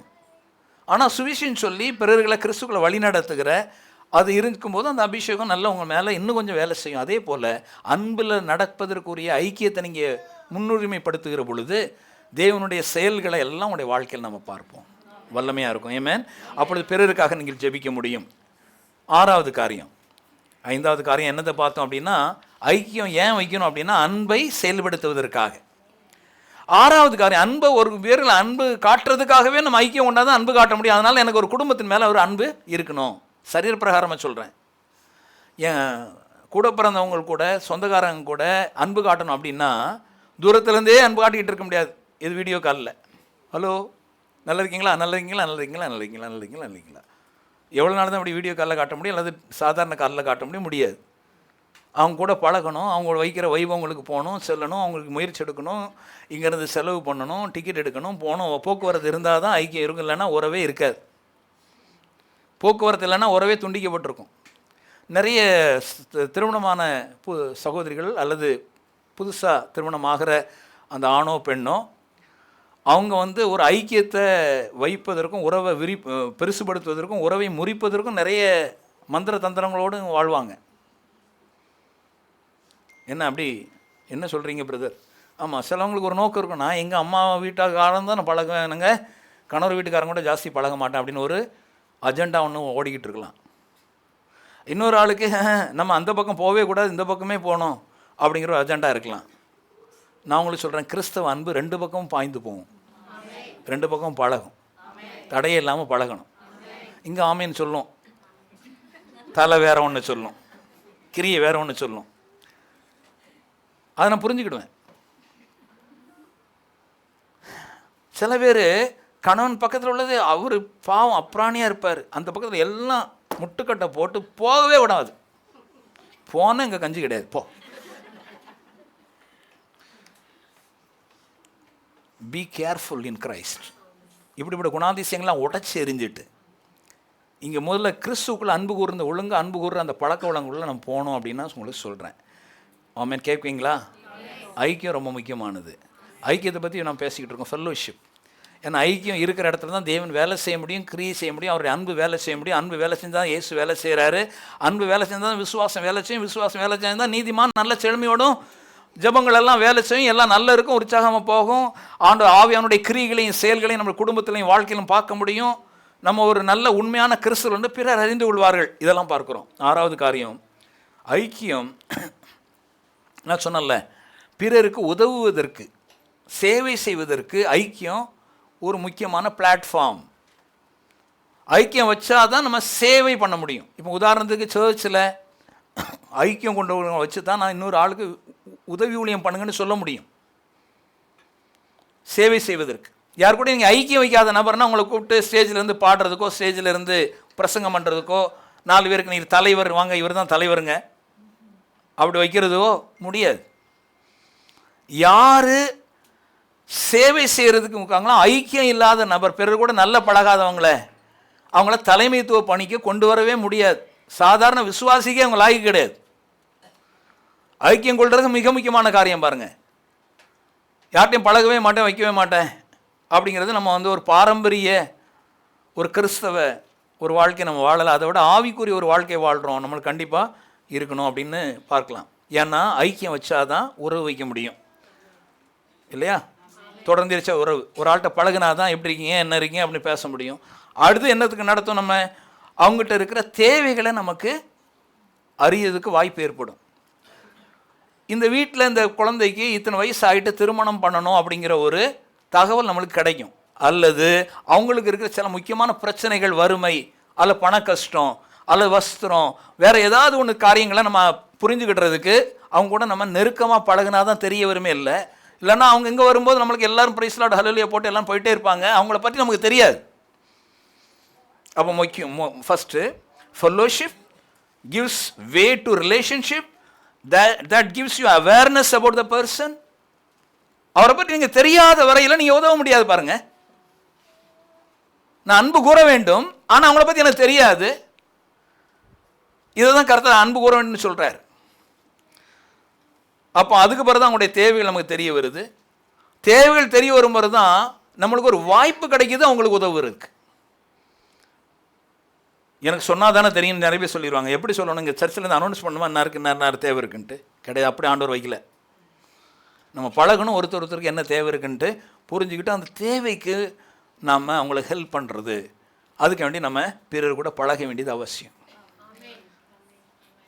நம்மால் ஒரு ஆள் தேவையை தெரிஞ்ச உடனே பக்கத்தில் போய்ட்டு டம் டம் டம் நறுக்கு இதெல்லாம் தேவை இருக்கான், டம் டம் டம் டம் அது செய்கிறதுக்காண்டி பழகாது. நிறைய பேர் தகவலை சேகரிப்பதற்காகவே பேசுவார்கள். பேசினாலே பேச்சிலே பேசி தகவலை எடுத்து தகவலை இவங்க பெரிய எக்ஸ்சேஞ்சு, டெலிஃபோன் எக்ஸ்சேஞ்சு இங்கேருந்து நிறைய பேருக்கு கொடுக்குது. அப்படியும் இருக்கும் பாருங்க சர்ச்சில். அப்படி செய்யாதீங்க. தகவலை சேகரிப்பதற்காக மாத்திரம் கூட நம்முடைய எய்ம் என்ன இருக்கும், நோக்கம் இருக்கும், பர்பஸ். இன்னொரு ஆளுடைய நிலவரத்தை புரிஞ்சுக்கிட்டு உதவி பண்ணுறதுக்கு தான் கூட நம்ம பழகுறோம். அவன் நியூஸ் கலெக்ட் பண்ணுறதுக்கு இல்லை. அப்படின்னா நம்ம நியூஸ் 18 டிவி சேனலில் ஜாயின் பண்ணியிருக்கலாம். டைம்ஸ் நவ், நிறைய டிவி இருக்குது, புதிய தமிழ் தலைமுறை. நம்ம அப்படி வேலை செய்யலை, நம்ம பிறருக்கு உதவி செய்ய முடியாது நம்ம இருக்கிறோம் இல்லையா? சொல்லுங்கள், அல்லேலூயா சொல்லுவோமா? சரி, 1 பேதுரு. அப்போ நம்ம ஆப்பர்ச்சுனிட்டி கிடைக்கும் போது நம்ம பிறருக்கு சேவை செய்வோம். சேவை செஞ்சால் அதனுடைய ஆசீர்வாதம் நம்மளுக்கு கிடைக்குது. இப்போ நம்ம கேட்கும்போது ஒரு முடிவோடு கேளுங்க, நான் எப்படிப்பட்ட யாருக்கிட்ட என்ன இப்படிப்பட்ட பழகி அவங்களுக்கு உதவி பண்ணணும் அப்படின்னு. 1 பேதுரு 4வது அதிகாரம் 10வது வசனம் சொல்லுகிறது. 1 Peter chapter 4 verse 10. 1 பேதுரு 1 Peter 4:10. 1 பேதுரு 4:10. அவனவன் பெற்ற வரத்தின்படியே நீங்கள் தேவனுடைய பற்பல கிருபையுள்ள ஈவுகளை பகிர்ந்து கொடுக்கும் நல்ல உக்ரானர் போல ஒருவருக்கொருவர் உதவி செய்யுங்கள். சொல்லுங்க, ஒருவருக்கொருவர் உதவி செய்யுங்கள். ஒருவருக்கொருவர் உதவி செய்யுங்கள். நீங்கள் எல்லாருக்கும் போய் நீங்கள் உதவி பண்ணிக்கிட முடியாது. ஆனால் இந்த காரியத்தை நீங்கள் தொடங்கிடலாமே. உங்களுக்கு தெரிஞ்சவங்க பழகிறவங்க கொஞ்சம் பழகி சிலருக்கு இப்படி ஒருவருக்கொருவர் உதவி செய்யுங்கள். அவங்களுக்கு உதவி செய்யணும் தான் கர்த்தர் என்ன வச்சுருக்காரு கிடையாது, அவங்களால உங்களுக்கு உதவி தரும்படியும் கர்த்தர் வச்சுருக்கிறார். ஆமென். இருக்கீங்களா? இருக்கீங்க. பிறரால் உங்களுக்கு கண்டிப்பாக அவங்க கொடுக்கக்கூடிய ஒரு சின்ன ஒரு காரியம் கூட உங்களுக்கு ஒரு பெரிய ஒரு காரியத்தை மாற்றத்தை வாழ்க்கையில் கொண்டு வரக்கூடிய உதவி கர்த்தர் வச்சுருக்கிறார். பிறர் கூட நம்ம பழகுறதுனால கர்த்தர் சொல்லியிருக்கிறார், நல்ல ஈவுகளை, தேவன் பற்பல கிருபையுள்ள ஈவுகளை பகிர்ந்து கொடுக்கும். கர்த்தர் கொடுத்த ஆசீர்வாதத்தை நம்ம வச்சுருக்கிறோம். கர்த்தர் கொடுத்துருக்கிற சரீர சுகம், ஒரு வாழ்க்கை, கர்த்தர் கொடுத்துருக்கிற எல்லா காரியங்களும் கர்த்தர் எனக்கு தராரு. ஆனால் எல்லாமே எனக்குன்னு அதை பார்க்காம அவர் பிறருக்கு கொடுக்க உதவி பண்ணு அப்படின்ட்டு உங்கள் உள்ளத்தில் பேசுகிறாருல, அந்த நேரத்தில் போயிட்டு ஓடிவே உதவியும் செய்யணும். அந்த உதவி செய்கிறதுக்கு இங்கே சொல்கிறார், ஒருவருக்கொருவர் உதவி செய்யுங்கள். கை கொடுத்து இப்போ சொல்லுங்கள், ஒருவருக்கு ஒரு உதவி செய்யுங்கள் பிறருக்கு. சூப்பர். ஆமென். அல்லேலூயா. உற்சாகம் அல்லேலூயா சொல்லாம. நம்ம சர்ச்சுக்கு வர நிறைய சகோதரிகள் நிறைய மாற்றம் வந்திருக்கு. சகோதரர்களுக்கு மாற்றம் வருது. நேற்று ஜெப கூட்டத்தில் கூட நான் அதை பார்த்தேன். உண்மையிலே ஆவியில் நல்ல நிறைஞ்சி சொந்த பாசையில் ஜெபிக்கிறவங்களை பார்க்கும்போது நீங்கள் வளர்ச்சி அடைச்சிருங்க அப்படிங்கிற ஒரு எல்லோரும் நல்லா ஜெபம் பண்ணீங்க. ஸோ அது சில காரியங்களை எனக்கு அது அது அந்த சந்தோஷம் எனக்கு மேலான ஒரு சந்தோஷம். வளர்றீங்க, சில காரியங்களை வளர்ந்து வர்றீங்க, சில காரியங்களை விட்டுட்டு வளர்ந்து வர்றீங்க. ப்ரேயர் அண்ட் ஃபாஸ்டிங்கில் கமிட்டடாக வரவங்க உதவி செய்யணுங்கிற நோக்கத்தோடு வராங்க. நிறைய மாற்றம் உங்களுக்குள்ள வருது. நல்ல விஷயம் இதெல்லாம். கர்த்தர் உங்கள் மேலே உங்கள் கூட இருந்து வேலைகளை செஞ்சுக்கிட்டு இருக்கிறாரு. அது எனக்கு ரொம்ப சந்தோஷம். ஓகே, 7வது காரியமாக பார்க்கும்போது ஐக்கிறதுனால பிறருக்கு நீங்கள் ஆவிக்குரிய பாதுகாப்பை அளிக்கிறீர்கள். Hallelujah. Fellowship provides spiritual protection. ஐக்கியம் ஆவிக்குரிய பாதுகாப்பை வழங்குகிறது. யார் கூட நீ ஐக்கியம் வைக்கல அப்படின்னா அந்த ஆள் கெட்டு போவாங்க. அப்போ நம்ம பாதுகாப்பாக இருக்கணும்ல அவங்களுக்காகவும். அவருக்கு தான் கர்த்தர் ஒருத்தரோட வச்சுருக்கார். நீங்கள் ஐக்கியம் பிறர் கூட உறவு வைக்கல அப்படின்னா அவங்க ஒருவேளை கெடுவதற்கு கூட வாய்ப்பு இருக்கிறது. நீங்கள் உங்கள் கூட ஐக்கியம் வச்சுருந்தா அவங்கள பாதுகாத்துருக்கலாம். நீங்கள் என் வேலை உண்டு, என் பிஸ்னஸ் உண்டு, என்னுடைய காரியங்கள் உண்டு அப்படின்னே இருக்கிறதுனால பிறர் ஆள் வழுகி போகிறது காரணம் ஈஸியாக குற்றம் சாட்டிடலாம். இந்த பாஸ்டர் போல அவரை பார்க்கல. இப்படி தான் நிறைய சில இடங்களில் பாஸ்டரால் தான் அந்த ஆள் போகவே இல்லையே. அப்படி ஆண்டவர் வைக்கல. எல்லாம் பாஸ்டர் போகணும், அது ரைட்டு. நாமும் ஒருவரோடு ஐக்கியம் வைக்க வேண்டியது ரொம்ப முக்கியமானது. உங்கள் உள்ளத்தில் கர்த்தர் வசிக்கிறார். பாஸ்டர் உள்ளத்தில் மாத்திரம் இல்லை, ஒவ்வொருவரு கூட நம்ம ஒருவருக்கு ஒரு உடலாக இருக்கிறோம், உடலின் உறுப்புகளாக இருக்கிறோம். நாம் பிறரை பாதுகாக்கும்படியாக எப்படி பாதுகாக்கணும்? ஒரு ஆள் நோயில் இருக்கும்போது கூட பார்த்து அவங்கள சுகத்தை பெற்றுக்கொள்வதற்கு உதவியாக இருக்கலாம். நோய் வராமல் அவங்ககிட்ட பேசலாம், நன்மைகளை பேசலாம். அவங்க வழுகி போகாமல் கர்த்தருடைய வார்த்தையில் விசுவாசத்தை குறித்து அவங்கள்ட்ட பேசிக்கிட்டு இருக்கலாம். அப்போ ஒருபோதும் அவங்க பின்னடைய மாட்டாங்க. பாருங்கள், ஒரு வசனத்தை படிக்கலாம். நம்ம திருமணத்துக்காண்டி தான் படிப்போம், மறுபடியும் அதை படிக்கலாம். பிரசங்கி 4வது அதிகாரம். திருமணத்துக்கு அது முக்கியமான வசனம் தான். 9-12 வரை. பிரசங்கி எக்லேசியஸ்ட்ஸ் 4. எக்லேசியஸ்ட்ஸ் 4:9. பிரசங்கி 4:9. ஒண்டியாய் இருப்பதிலும் இருவர் கூடி இருப்பது நலம். திருமணமானவங்க எத்தனை பேர் இருக்கிறீங்க? கை தூக்குங்க. திருமணம் ஆனவங்க இப்போ தனியாக இருந்தாலும் பரவாயில்ல, நான் கையை தூக்குங்க. திருமணமானவங்க கையை தூக்குங்க. பாதி கையை தூக்காதீங்க, முழு கையை தூக்குங்க. உங்களுக்கு திருமணம் ஆகிட்டுல, சரி, நல்லவே தூக்குங்க. திருமணமானவங்க, ரைட். இப்போ ஓகே, கீழே போடுங்களேன். நிறைய பேர் திருமணம் ஆகிட்டு. நீங்கள் சொல்லுங்கள், கல்யாணம் முடிஞ்சதுனால நல்லதா கெட்டதா? ஓட்டு எனக்கு விட மாட்டேங்க.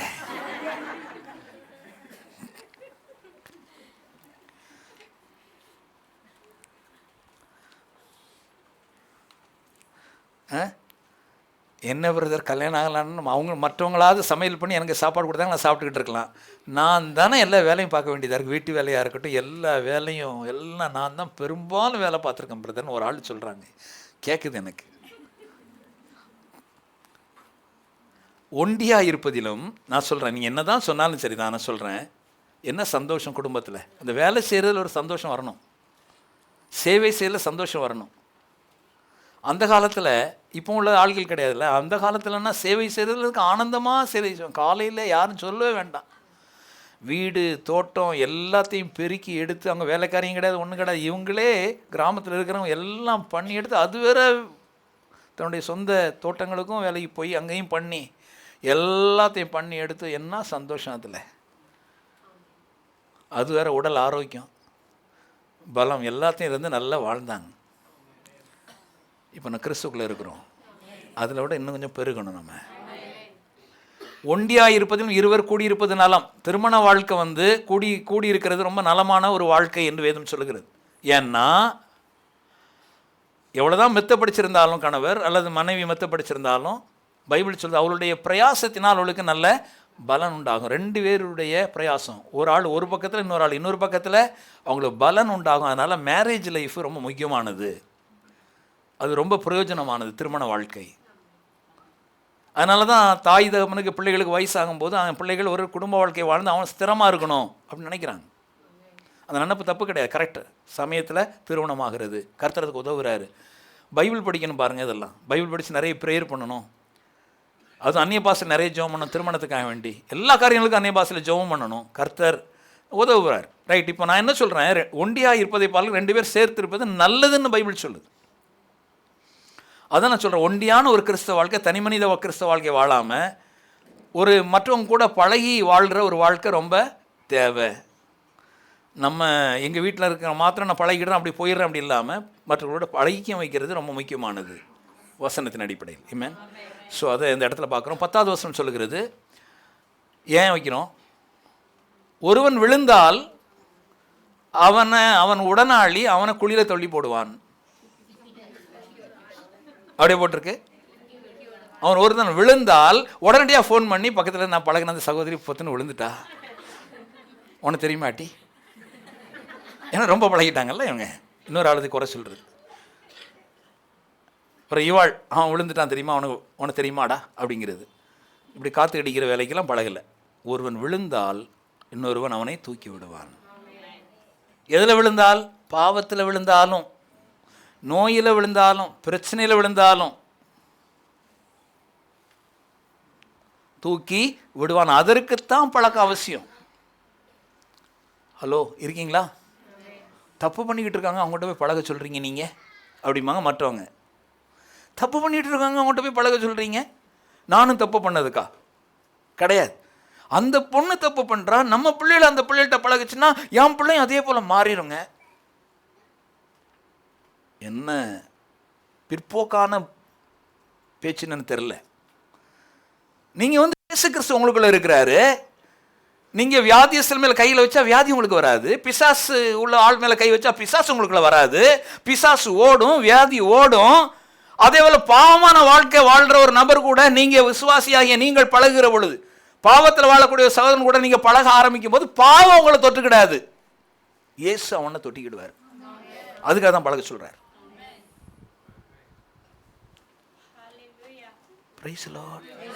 எப்படிங்க மற்ற பிள்ளைகள் விழுற பிள்ளைகளை தூக்கிட்டு வர முடியும்? வழிய போகிற பிள்ளைகளை எப்படி திருத்தி கொண்டு வர முடியும் கிறிஸ்துக்குள்ள? தேவனுடைய திட்டம் என்ன? தேவனுடைய திட்டம் இதுதான். ஒரு பிள்ளை தப்பு பண்ணுது, ஒரு பிள்ளை கர்த்தருக்குள்ள சரியில்லை, வழிய போகிறாங்கன்னா விசுவாசிகள் அவர்களோட பழக வேண்டியதை விஷயத்தை பைபிள் சொல்லுது.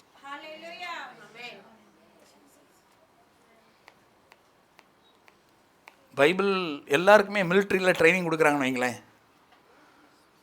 கொடுத்துட்டு போர் நடக்க போகுது, பாகிஸ்தான்காரன் யுத்தத்துக்கு வரான்ட்டு எல்லோரும் அவங்க வீட்டுக்கு இங்கே அந்த மிலிட்ரி ட்ரைனிங் இதில் எடுக்கிறாங்க. காலையிலேருந்து ட்ரில் நடக்குது, எல்லாம் ட்ரைனிங் பயிற்சியெல்லாம் எல்லாம் முடித்து சாப்பாடெலாம் கொடுத்து 5 முட்டை 6 முட்டை காலையில் உணவு, 5 முட்டை 6 முட்டை. உங்கள் மிலிட்ரி உணவு உனக்கு தெரியாது, நான் சாப்பிட்ருக்கேன், நல்லா சொல்கிறேன். நாங்கள் ட்ரைனிங் எல்லாம் கொஞ்சம் கொடுத்துருக்காங்க, நான் பார்த்துருக்கேன். அதில் கொஞ்சம் முட்டைலாம் நல்லா கொடுப்பாங்க, எவ்வளோ முட்டை வேணாலும் சாப்பிட்லாம். அவிச்ச முட்டை, ஆம்லெட்லாம் இருக்காது, அவிச்சிருக்கும். 6 முட்டையை எடுத்துகிட்டு வந்து அப்படியே உடச்சி உள்ளுக்கு தள்ள வேண்டியது தான். எவ்வளோனாலும் சாப்பிடலாம், நல்ல பிரமாதமாக இருக்கும் சாப்பாடு. நான்வெஜ்ஜுன்னு அவ்வளோ தூரம் நான்வெஜ் சமைச்சு கொடுத்து கட்டாக ஆக்கிடுவாங்க. அதே போல் உச்சந்தலேருந்து உள்ளங்கால் வரையில் அப்படி முறுக்கி திருக்கி எடுத்துருவாங்க. ஊழ சதையே இருக்காது. சரியா? அது ரொம்ப முக்கியமானது. அது எடுத்தால் தான் ஃபிட்டாக இருக்கும். நான் எதுக்கு பாயிண்ட்டுக்கு சொல்ல வரேன்னா, இங்கே இதுதான் மிலிட்ரியில் இவ்வளோ தூரம் உணவு கொடுக்குறாங்க, எல்லாம் பண்ணுறாங்க, எல்லா டிசிப்ளின் இது இருக்குது. யுத்தம் வருது, இவ்வளோ தூரம் ட்ரைனிங் கொடுத்து இவ்வளோ சாப்பாடு போட்டு எல்லாம் வச்சு ட்ரைனிங்லாம் சொல்லி கொடுத்துருக்காங்க. யுத்தம் வருதுன்னா எல்லோரும் உட்காந்து வீட்டில் உட்காந்து டிவி பார்த்துக்கிட்டு இருக்கிறதுக்கா? சொல்லிக் கொடுத்துருக்கு எதுக்குன்னா போய் செயல்படுவதற்கு. நம்ம ஏன் படிக்கிறோம் இதெல்லாம்? ஒருவன் விழுந்தால், ஆவிக்குரியவன் ஒருத்தன் விழுந்தால், விசுவாசி ஒருத்தன் விழுந்தால், தன் கணவன் விழுந்தால், தன் மனைவி விழுந்தால், ஏதாவது ஒரு காரியத்தில் அவனை தூக்குறதுக்கு நம்ம பார்க்கணும். அவள் விழுந்தால் உடனடி எங்கள் அம்மா கூட சேர்ந்துட்டு அவளை அப்படியே போ மோசம் போ அப்படின்னு தள்ளி விடுறதுக்கு கிடையாது. அவளை தாங்கி அவள் கூட சமம் பண்ணி அவள் குடும்பத்தை நன்றாய் சிரத்தையாக ஓட்டுறதுக்கு. ஆமென். Praise God. ஹல்லேலூயா. நிறைய பேர் நல்ல குடும்பம் இருக்கும், ஆனாலும் கெடுத்துருவாங்க பாருங்கள். சின்ன சின்ன மனைவி ஏதான்னு சொன்ன விஷயத்தையும் போயிட்டு அவங்க அப்பா அவங்க அம்மாட்ட போய் அவங்க அக்கா தங்கச்சிட்ட போய் சொல்லிக்கிட்டே இருக்குது. நான் எல்லாரையும் நேசிக்கிறேன், இவங்களையும் நேசிக்கிறேன், அவங்களையும் நேசிக்கிறேன், இவட்ட கேட்டு அப்படியே அங்கே சொல்கிறது பிறகு கேப் ஆயிரும். இல்லை, அது திருமண உறவு வேறு. இந்த பக்கம் இன்னொன்று சொல்கிறேன், நீங்கள் திருமணத்துக்கு பிறகு கணவன் மனைவியும் ஒரே வீடு ஒரே நபர். உங்களை பற்றி ஒருவரை பற்றி ஒருவர் உங்களுக்கு தெரிஞ்சவங்ககிட்ட, சொந்தக்காரங்கிட்ட, அக்கா தங்கச்சி, அண்ணன் தம்பி, அப்பா அம்மா யார்கிட்டையும் ஷேர் பண்ணாதீங்க. உங்களை ஒருவரை ஒருவர் தாங்கி அவங்க விழுந்தாலும் தூக்கி எடுத்து அப்படியே கொண்டு போங்க. அப்போ தான் கிறிஸ்தவ வாழ்க்கை, திருமண வாழ்க்கை நல்லா இருக்கும். ஒரு நல்ல ஆமையை எதிர்பார்க்குறேன். அப்படி சொல்லுங்கள் பிள்ளைகள்கிட்ட. இது ரொம்ப சக்தி வாய்ந்த திருமண வாழ்க்கையாக இருக்கும். அதே போல் தான் இங்கே ஐக்கியத்தில் நீங்கள் பழகும்போது ஒருவன் விழுந்தால் அவன் உடனாளி அவனை தூக்கி விடுவான். ஒண்டியாயிருந்து விழுகிறவனுக்கு ஐயோ, அவனை தூக்கி விட துணை இல்லையே. விசுவாசிகளுக்கு சொல்கிறேன், யாராவது கீழே விழுந்தா அவங்களை தூக்கி விட துணை இல்லையே. என்னுடைய ஏக்கமெல்லாம் அதுதான். இங்கே வந்திருக்கிற ஒவ்வொரு விசுவாசிகளுக்கும் இந்த பிரசங்கத்தை நான் கொண்டு வரதுக்கு காரணம், கர்த்தர் இந்த பிரசங்கத்தை உங்களுக்கு கொடுக்குறார். 3 வாரமாக அதை பேசிக்கிட்டு இருக்கிறேன். ஏன்னா நாம் பிறரோடு பழகி ஒருவர்களை அவங்க கூட அவங்க ஒத்தைக்கு வாழ்கிற மாதிரி தெரியுதா, நீங்கள் போய் பழக போகணும். ப்ரைஸ் லார்ட் இங்கே சொன்னால் மாத்திரம் போடாது. உண்மையில் காட் வந்து ப்ரைஸ் ஆகணும். கர்த்தருக்கு ஸ்தோத்திரம்னு சும்மா ஒருத்தர் சொல்லிட்டா போதாது. நீங்கள் சொல்கிற ஸ்தோத்திரமானது உண்மையிலே கர்த்தருக்கு நன்றி உள்ள வாழ்க்கையை, அவருக்கு மகிமை உள்ள வாழ்க்கையை நாம் வாழ்வதற்கு முயற்சி எடுக்கணும். பாருங்கள், பழகணும். You need to have a fellowship relationship with others. You have to move. நீங்கள் வந்து செலவிட வெளியே போகணும், புறப்பட்டு போகணும். உங்கள்கிட்ட பழகுவதற்கு ஒரு நேரத்தில் ஒரு நல்ல ஒரு பழக்கத்தை வச்சுருக்கிறேன், நல்ல ஐக்கியத்தை வச்சுருக்கிறேன் அப்படின்னு மாதிரி இருக்கணும். அதில் நீங்கள் நிறைய பேர் வளர்றீங்க, நிறைய பேர் வளர வேண்டும், முன்னெடுப்படுங்க. அடுத்த வசனத்தை பாருங்கள், 11 வேகமா. 2 பேராய் படுத்து கொண்டிருந்தால் அவளுக்கு சூடு உண்டாகும், ஒண்டியாய் இருக்கிறவனுக்கு சூடு உண்டாவது எப்படி? அடுத்து 12 ஒருவனை யாதாம் ஒருவன் மேற்கொள்ள வந்தால் இருவரும் அவனுக்கு எதிர்த்து நிற்கலாம், முப்புரி நூல் சீக்கிரமாக யாராது. இது திருமணத்துக்குரிய ஒரு சொல்லுவாங்க. ஆனால் இதுக்கும் சொல்கிறேன், நீங்கள் ஏன் நம்ம ஐக்கியமாக இருக்கணும் அப்படின்னா, ஒரு ஆளுக்கு வரக்கூடிய பிரச்சனையின் போது பிசாசை எதிர்க்கிறதுக்கு அல்லது சில காரியங்களை நோய்களை எதிர்த்து நிற்கிறதுக்கு, ஒருவர் கூட ஒரு ஜெபிப்பதற்கு, ஐக்கியமாக இருப்பதற்கு, துணையாக இருப்பதற்கு, சில ஆலோசனைகள் வழங்குவதற்கு ஒருத்தர் நீங்கள் ஐக்கியமாக இருக்க வேண்டியது அவசியம். ஒருவேளை உங்களுக்கு ஒன்றுமே தெரியலனாலும் இன்னொரு ஆள் கூட ஐக்கியமாக இருக்க வேண்டியது அவசியமாக இருக்குது. ஆமீன் சொல்லுமா? எபிரேயர் எழுதின நிருபம் 3ஆம் அதிகாரம், எபிரேயர் 3. Thank you Jesus. வேகமாக படிக்கலாம். எபிரேயர் 3 12 13 வரை. எபிரேயர் 3. சகோதரரே, ஜீவனுள்ள தேவனை விட்டு விலகுவதற்கு எதுவான அவிசுவாசம் உள்ள பொல்லாத இருதயங்களில் ஒருவனுக்கும் இராதபடிக்கு நீங்கள் எச்சரிக்கையாயிருங்கள். 13 உங்களில் ஒருவனாகிலும் பாவத்தின் வஞ்சனையினாலே கடினப்பட்டு போகாதபடிக்கு இன்று எண்ணப்படும் அளவு நாடோறும் ஒருவருக்கு ஒருவர் புத்தி சொல்லுங்கள். சொல்லுங்க, ஒருவருக்கு ஒரு புத்தி சொல்லுங்கள். ஆமாம், சர்ச்சில் வந்து பாஸ்டர் பிரசங்கம் பண்ணவர் கேட்டுட்டு போங்கள் அப்படி மாத்திரம் இது சொல்லலை.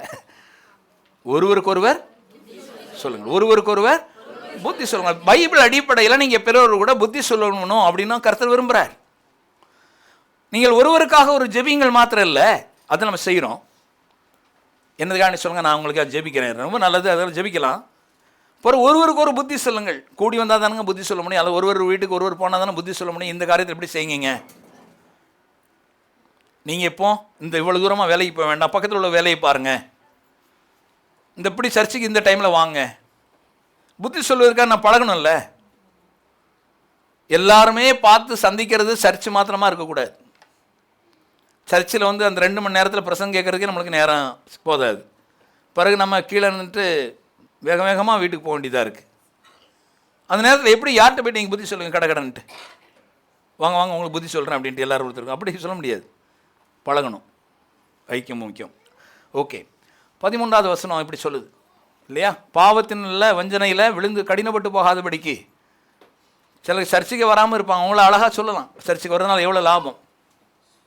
சில பேர் இப்படி நினச்சிருப்பாங்க, சர்ச்சைக்கு என்ன வாரம் வாரம் பொண்ணு ஆண்டவர் சொல்லியிருக்காரு, இப்படி பைபிளில் உள்ள வசனத்தை காட்டு அப்படிம்பாங்க.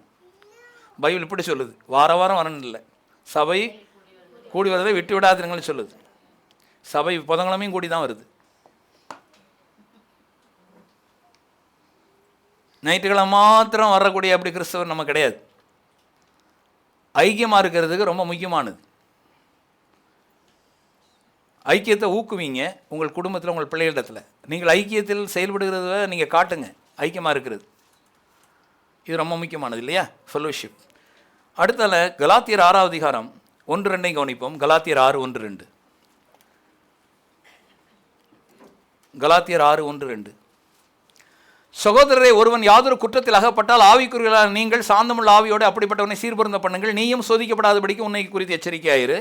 யாராவது ஆவிக்குரிய வாழ்க்கையிலிருந்து கீழே விலகி செல்லுகிற பொழுது அவர்களை சாந்தமுள்ள ஆவியோடு அவர்களை நம்ம சீர்பொருந்த பண்ணணும். சகோதரர் ஒருவன், அது அவங்கள நீங்கள் அவனை சீர்பொருந்த பண்ணணும். அடுத்த வசனம் 2. ஒருவர் பாரத்தை ஒருவர் சுமந்து இப்படியே. அப்போ அவனுடைய பிரச்சனையை நீ அவனுக்கு சொல்லி கொடுத்து அவனை சரி பண்ணு. இதுதான் ஒருவர் பாரத்தை ஒருவர் சுமக்கிறது அப்படின்னு பைபிள் சொல்லுது. அவரை சீர்பொருந்த பண்ணுறது தான் நீங்கள் பாரம் சுமக்கிறது. வழிக்கு போகிறாங்க, அவனுக்கு ஆலோசனை சொல்லலாம், நல்லா ஆக்கிடலாம் அவங்கள. இதுக்கு பழக சொல்கிறார் ஆண்டவர், ஐக்கியம் வைக்க சொல்கிறார் ஒருவரோட. உங்களுக்குள்ள ஆவியானவர் பேசிக்கிட்டு இருக்கிறார், எனக்கு தெரியும். நான் ஐக்கியம் செய்வதற்கு நீங்கள் பழகிறதுக்கு முயற்சி பண்ணுங்கள். கர்த்தர் அதன் மூலம் உங்களை இன்னும் ஆசீர்வாதத்துக்கு நடத்துவார். 8வது பாயிண்ட், லாஸ்ட் பாயிண்ட். அதில் சில வசனங்கள் மாத்திரம் படிக்கலாம். ஐக்கியம் ஒற்றுமையை உருவாக்குவதற்கு உதவுகிறது. யார்கிட்டையும் பழகாமல் ஒற்றுமையாக ஐக்கியமாக இருக்குன்னு சொல்லாதீங்க. யார்கிட்டையுமே நம்ம பழகிறதுலாம் நான் ஐக்கியமாக இருக்கிறேன், யார் கூட எனக்கு சண்டை கிடையாது. இன்னும் ஐக்கியம் ஒற்றுமையாக இருப்பதற்கு உதவுகிறது. யார் கூட நீ ஐக்கியமே வைக்கலைன்னா நீங்கள் ஒற்றுமை கிடையாது, அதை தெரிஞ்சுக்கோங்க. சிங்கிளாக நீங்கள் வந்துட்டு போயிட்டு இருக்கிறீங்க. நீங்கள் மாத்திரம் உங்கள் வீட்டில் நடக்கிறத யாருக்குமே தெரியாது. டிஸ்டன்ஸாக வாழ்ந்துக்கிட்டு இருக்கிறோம், யாருக்கும் நாம் பழகிறது கிடையாது.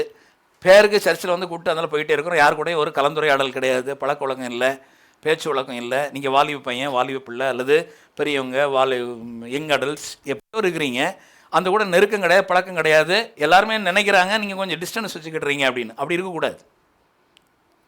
நெருக்கமாக ஐக்கியமாக வச்சு ஆகணும். பிரச்சனை வரும் பிரதர் வந்தாலும் மன்னிப்பு கேட்டு மறந்து சரி பண்ணி ஆளணும். அப்படி தான் கருத்தில் வச்சுருக்கிறார். ஃப்ரிக்ஷன் வருமா, வரலாம், தூரம் ஒதுங்கினல் கிடையாது, இருந்தே ஆகணும். அப்படி தான் பைபிள் போதிக்குது. அப்போஸ்தலர் நடவடிக்கைகள் 2வது அதிகாரம் 44-46. Acts chapter 2 verse 44 and 46. விசுவாசிகள் எல்லாரும் ஒருமித்திருந்து சகலத்தையும் பொதுவாய் வைத்து அனுபவித்தார்கள். 46. அவர்கள் ஒருமனப்பட்டவர்களாய் தேவாலயத்தில் அனுதினமும் தரித்திருந்து. அப்பமே அந்த காலத்தில் எல்லாருமே ஒரு வீட்டுக்காரங்க கிடையாது. அவங்க எல்லாம் எப்படிங்க அவங்கள ஒருமனமாக இருக்க முடியுது? நம்ம ஏன் இருக்க முடியாது? ஆவியானவர் வந்துட்டார், மறுபடியும் பிறந்திருக்கிறோம், ரட்சிக்கப்பட்டிருக்கிறோம், கர்த்தர் நம்ம கூட இருக்கார். ஏன் ஒருமனமாக இருக்க முடியாது? ஏன் ஒருமித்து இருக்க முடியாது? ஏன்னா அந்த காலத்தில் உள்ள அந்த ஆதி காலத்துடைய சபை ஒருமித்து இருந்தாங்க. இயேசு நம்முடைய பாவங்களை கழுவி இருக்கிறார், நம்முடைய அக்கிரமங்களை மன்னித்து இருக்கிறார், நோய்களை குணமாக இருக்கிறார், சாபங்கள்லாம் போய்க்கிருக்கார், நமக்காக எல்லாம் செஞ்சிருக்கிறார். நம்ம ஏன் செய்ய முடியாது? பிறருக்காக பிறரை மன்னிச்சு ஏன் வாழ முடியாது? நெருக்கமாக இருக்க முடியாது? ஐக்கியம் வச்சா தான் ஒற்றுமை இருக்கும். எபேசியர் 4:3 சொல்லுகிறது. Ephesians chapter 4 verse 3 says, எபேசியர் 4:3 சொல்லுகிறது, ஐக்கியம் கொள்ளணும். சமாதான கட்டினால் ஆவியின் ஒருமையை காத்துக்கொள்வதற்கு ஜாக்கிரதையாயிருங்கள். ஆவியின் ஒருமையை, ஆவியில் எல்லாரும் ஒருவரோடு ஐக்கியமாக இருக்கிறத கர்த்தர் சொல்கிறார். ஐக்கியம் வந்து என்னத்தை உதவுது? ஒற்றுமையாக இருக்கிறதுக்கு உதவுது. ஒரு போல யோசிக்கிறதுக்கு. சில பேர் வேறு மாதிரி யோசிப்பாங்க, அவங்கள சரி பண்ணிடலாம் ஐக்கியமாக இருந்தால் இல்லையா? ஒருவன் 1 மைல் தூரம் கூப்பிட்டா அவங்க கூட 2 மைல் தூரம் போக சொல்லியிருக்கு. அவங்க கூட வராங்களா, வரமாட்டேங்கிறாங்க. தற்செயல் ஆரம்பத்தில் வரமாட்டாங்க, அவங்க கூட பழக தான் அவங்க கூட வருவாங்க. ஸோ அவங்களோட பழகணும். 1 கொரிந்தியர் 12வது அதிகாரம் 25-26 சொல்லுகிறது. 1 கொரிந்தியர் 12 25, 26, 27 மூணையுமே படிச்சிடலாம். இந்த 3 வசனங்கள் லோக்கல் சர்ச்சில் ஐக்கியத்தை கடைபிடிக்கணும். எல்லா 1 கொரிந்தியர் 1 Corinthians chapter 12, 25 and 26. 1 Corinthians 12, 25 and 26. சரீரத்திலே பிரிவினை உண்டாயிராமல், அதாவது லோக்கல் சர்ச்சில் அல்லது நம்முடைய மாம்ச சரீரத்தில் வச்சுக்கணும், இதில் பிரிவினை உண்டாயிராமல் அவயவங்கள் ஒன்றை ஒன்று குறித்து கவலையாக இருக்கும்படிக்கு, சரீரத்தை மாத்திரம் அவர் சொல்ல, எந்த சரீரத்தை சொல்லலை, ஆவிக்குரிய சரீரமாகிய சபை, அந்த சபையில் ஒன்றை குறித்து ஒன்று கவலையாக இருக்கும்படிக்கு, பிற விசுவாசிகளை குறித்து ஒரு கரிசனையும் கவலையும் உடையவளாக இருக்கும்படிக்கு தேவன் கனத்தில் குறை உள்ளவதற்கு அதிக கனத்தை கொடுத்து இப்படி சரீரத்தை அமைத்திருக்கிறார். இப்படி தான் சர்ச்சை வச்சிருக்கிறாரு.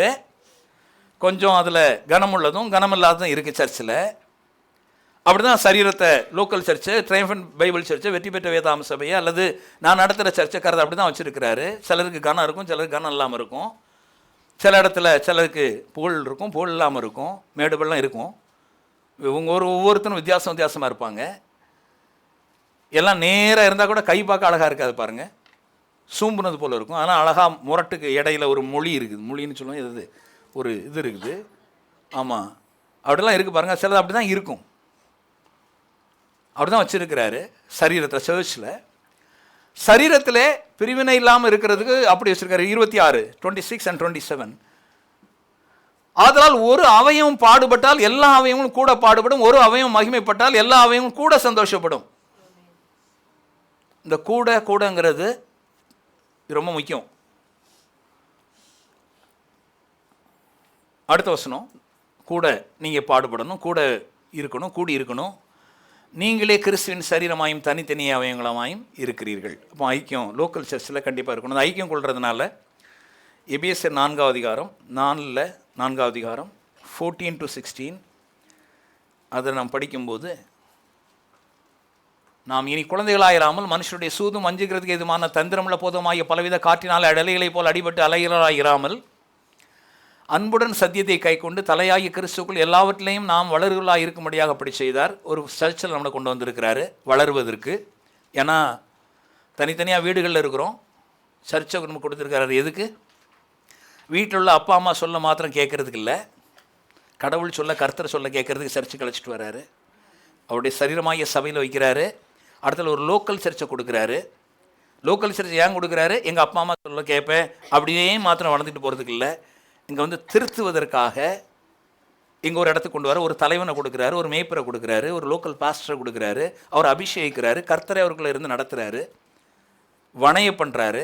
வணையணும், வணையப்படணும், திருந்தணும், திருத்தப்படணும், மேயணும், மேய்க்கப்படணும், மாறணும், மாற்றப்படணும், வளரணும், வளர்ச்சி வெளியே கொண்டு வரணும். அதுக்கு தான் கர்த்தர் லோக்கல் சர்ச்சில் கொண்டு வர. அவராலே சரீரம் முழுவதும், அவராலே லோக்கல் சர்ச் முழுவதும், அவராலே ஸ்தல சபை முழுவதும், அதற்கு உதவியாக இருக்கிற சகல கணுக்களினாலும் இசைவாய் கூட்டி இணைக்கப்பட்டு ஒவ்வொரு அவயவமும் சர்ச்சில் தன் தன் அளவுக்கு தக்கதாய் கிரியை செய்கிறபடியே அது அன்பினாலே தனக்கு பக்தி விருத்தி உண்டாக்குறதுக்கு ஏதுவாக சரீர வளர்ச்சியை உண்டாக்குறது, சபையின் வளர்ச்சியை உண்டாக்குகிறது. அன்பின் செயல்களினாலே சர்ச்சு வளர்ச்சியை அந்த லோக்கல் சர்ச் உண்டாக்குகிறது. அதுக்கு கர்த்தர் வச்சிருக்கிறார். ஓகே, அப்போ இந்த லோக்கல் சர்ச்சில் உண்டாக்குறதுக்கு என்னெல்லாம் நடக்குது? ஒன்று டீச்சிங்ஸ், போதனை. இந்த போதனை என்ன பண்ணுது? இப்போ நான் போதனை போதிச்சுக்கிட்டு இருக்கிறேன். அவங்களுக்கு நான் பிரசங்கிக்கலை, நான் உங்களுக்கு போதிக்கிறேன். ஸ்லோவாக மெல்ல ஒரு பாயிண்ட் பை பாயிண்ட் அவங்களுக்கு சொல்லிக்கிட்டே இருக்கிறேன். டீச்சிங்ஸ். இப்போ இது உங்களுக்கு இந்த கருத்து உங்களுக்கு புரியும். நல்லா இருக்கணும், நல்லா வாழணும், கிறிஸ்துக்குள்ள வளரணும், மேன்மையான வாழ்க்கையில் இருக்கணும் அப்படின்னு சொல்கிறவங்களுக்கு இந்த டீச்சிங்ஸ் புரியுது. ரெண்டாவது, ஒரு சர்ச் நம்மளுக்கு எதுக்கு அவசியம், எதுக்கு ஐக்கியம் அவசியம்? அங்கே டைமில் வந்து ப்ரைஸ் அண்ட் வர்ஷிப் பண்ணுறோம், கர்த்தர் ஆராதிக்கிறதுக்கு வரோம். போதனை ரொம்ப ரொம்ப முக்கியம்.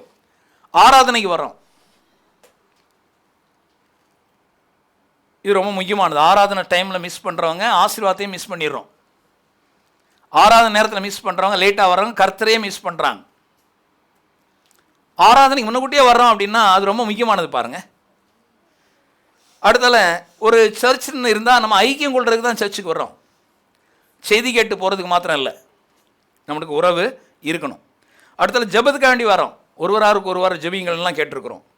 சேவை செய்வதுக்கு வரோம், சர்ச்சுக்குள்ளுக்கே சபை மக்களுக்கு ஒருவருக்கு ஒருவர் சேவை பண்ணுறதுக்கு நம்ம வரோம். சபையின் தேவைகளை பூர்த்தி பண்ணுறதுக்கு ஒரு நெருக்கமுடையவர்களாக இருக்கிறோம். ஐக்கியம். ஆமென் சொல்லுமா? அப்போஸ்தலர் நடவடிக்கைகள் 2ஆம் அதிகாரத்தில் 42 நீங்கள் அந்த 47வது வசனம் வரை படிக்கும்போது இதெல்லாம் நீங்கள் பார்க்கலாம்.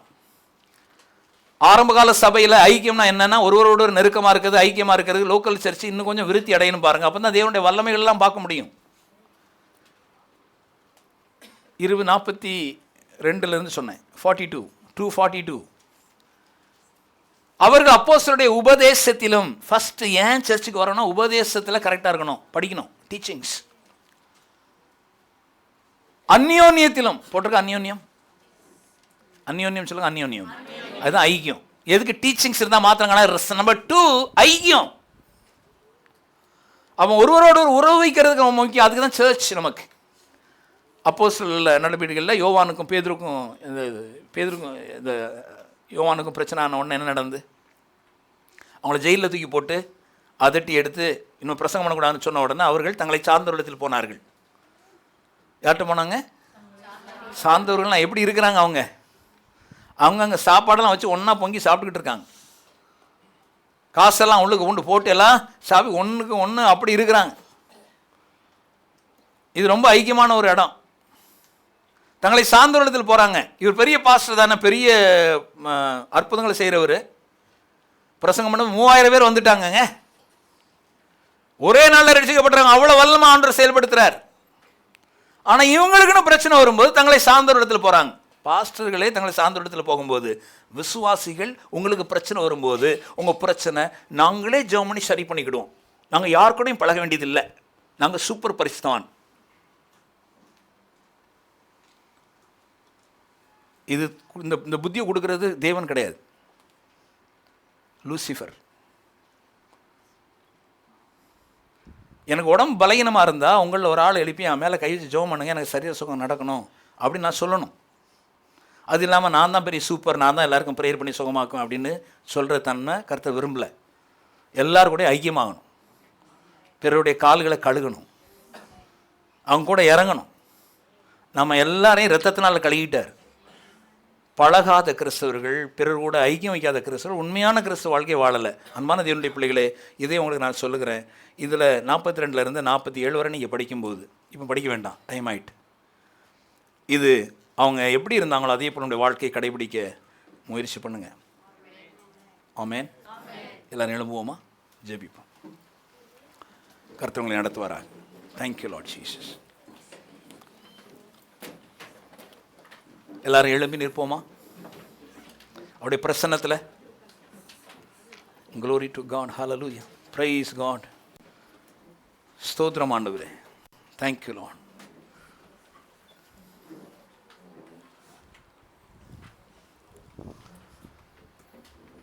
நல்ல தேவரீர் உமக்கு ஸ்தோத்திரம்.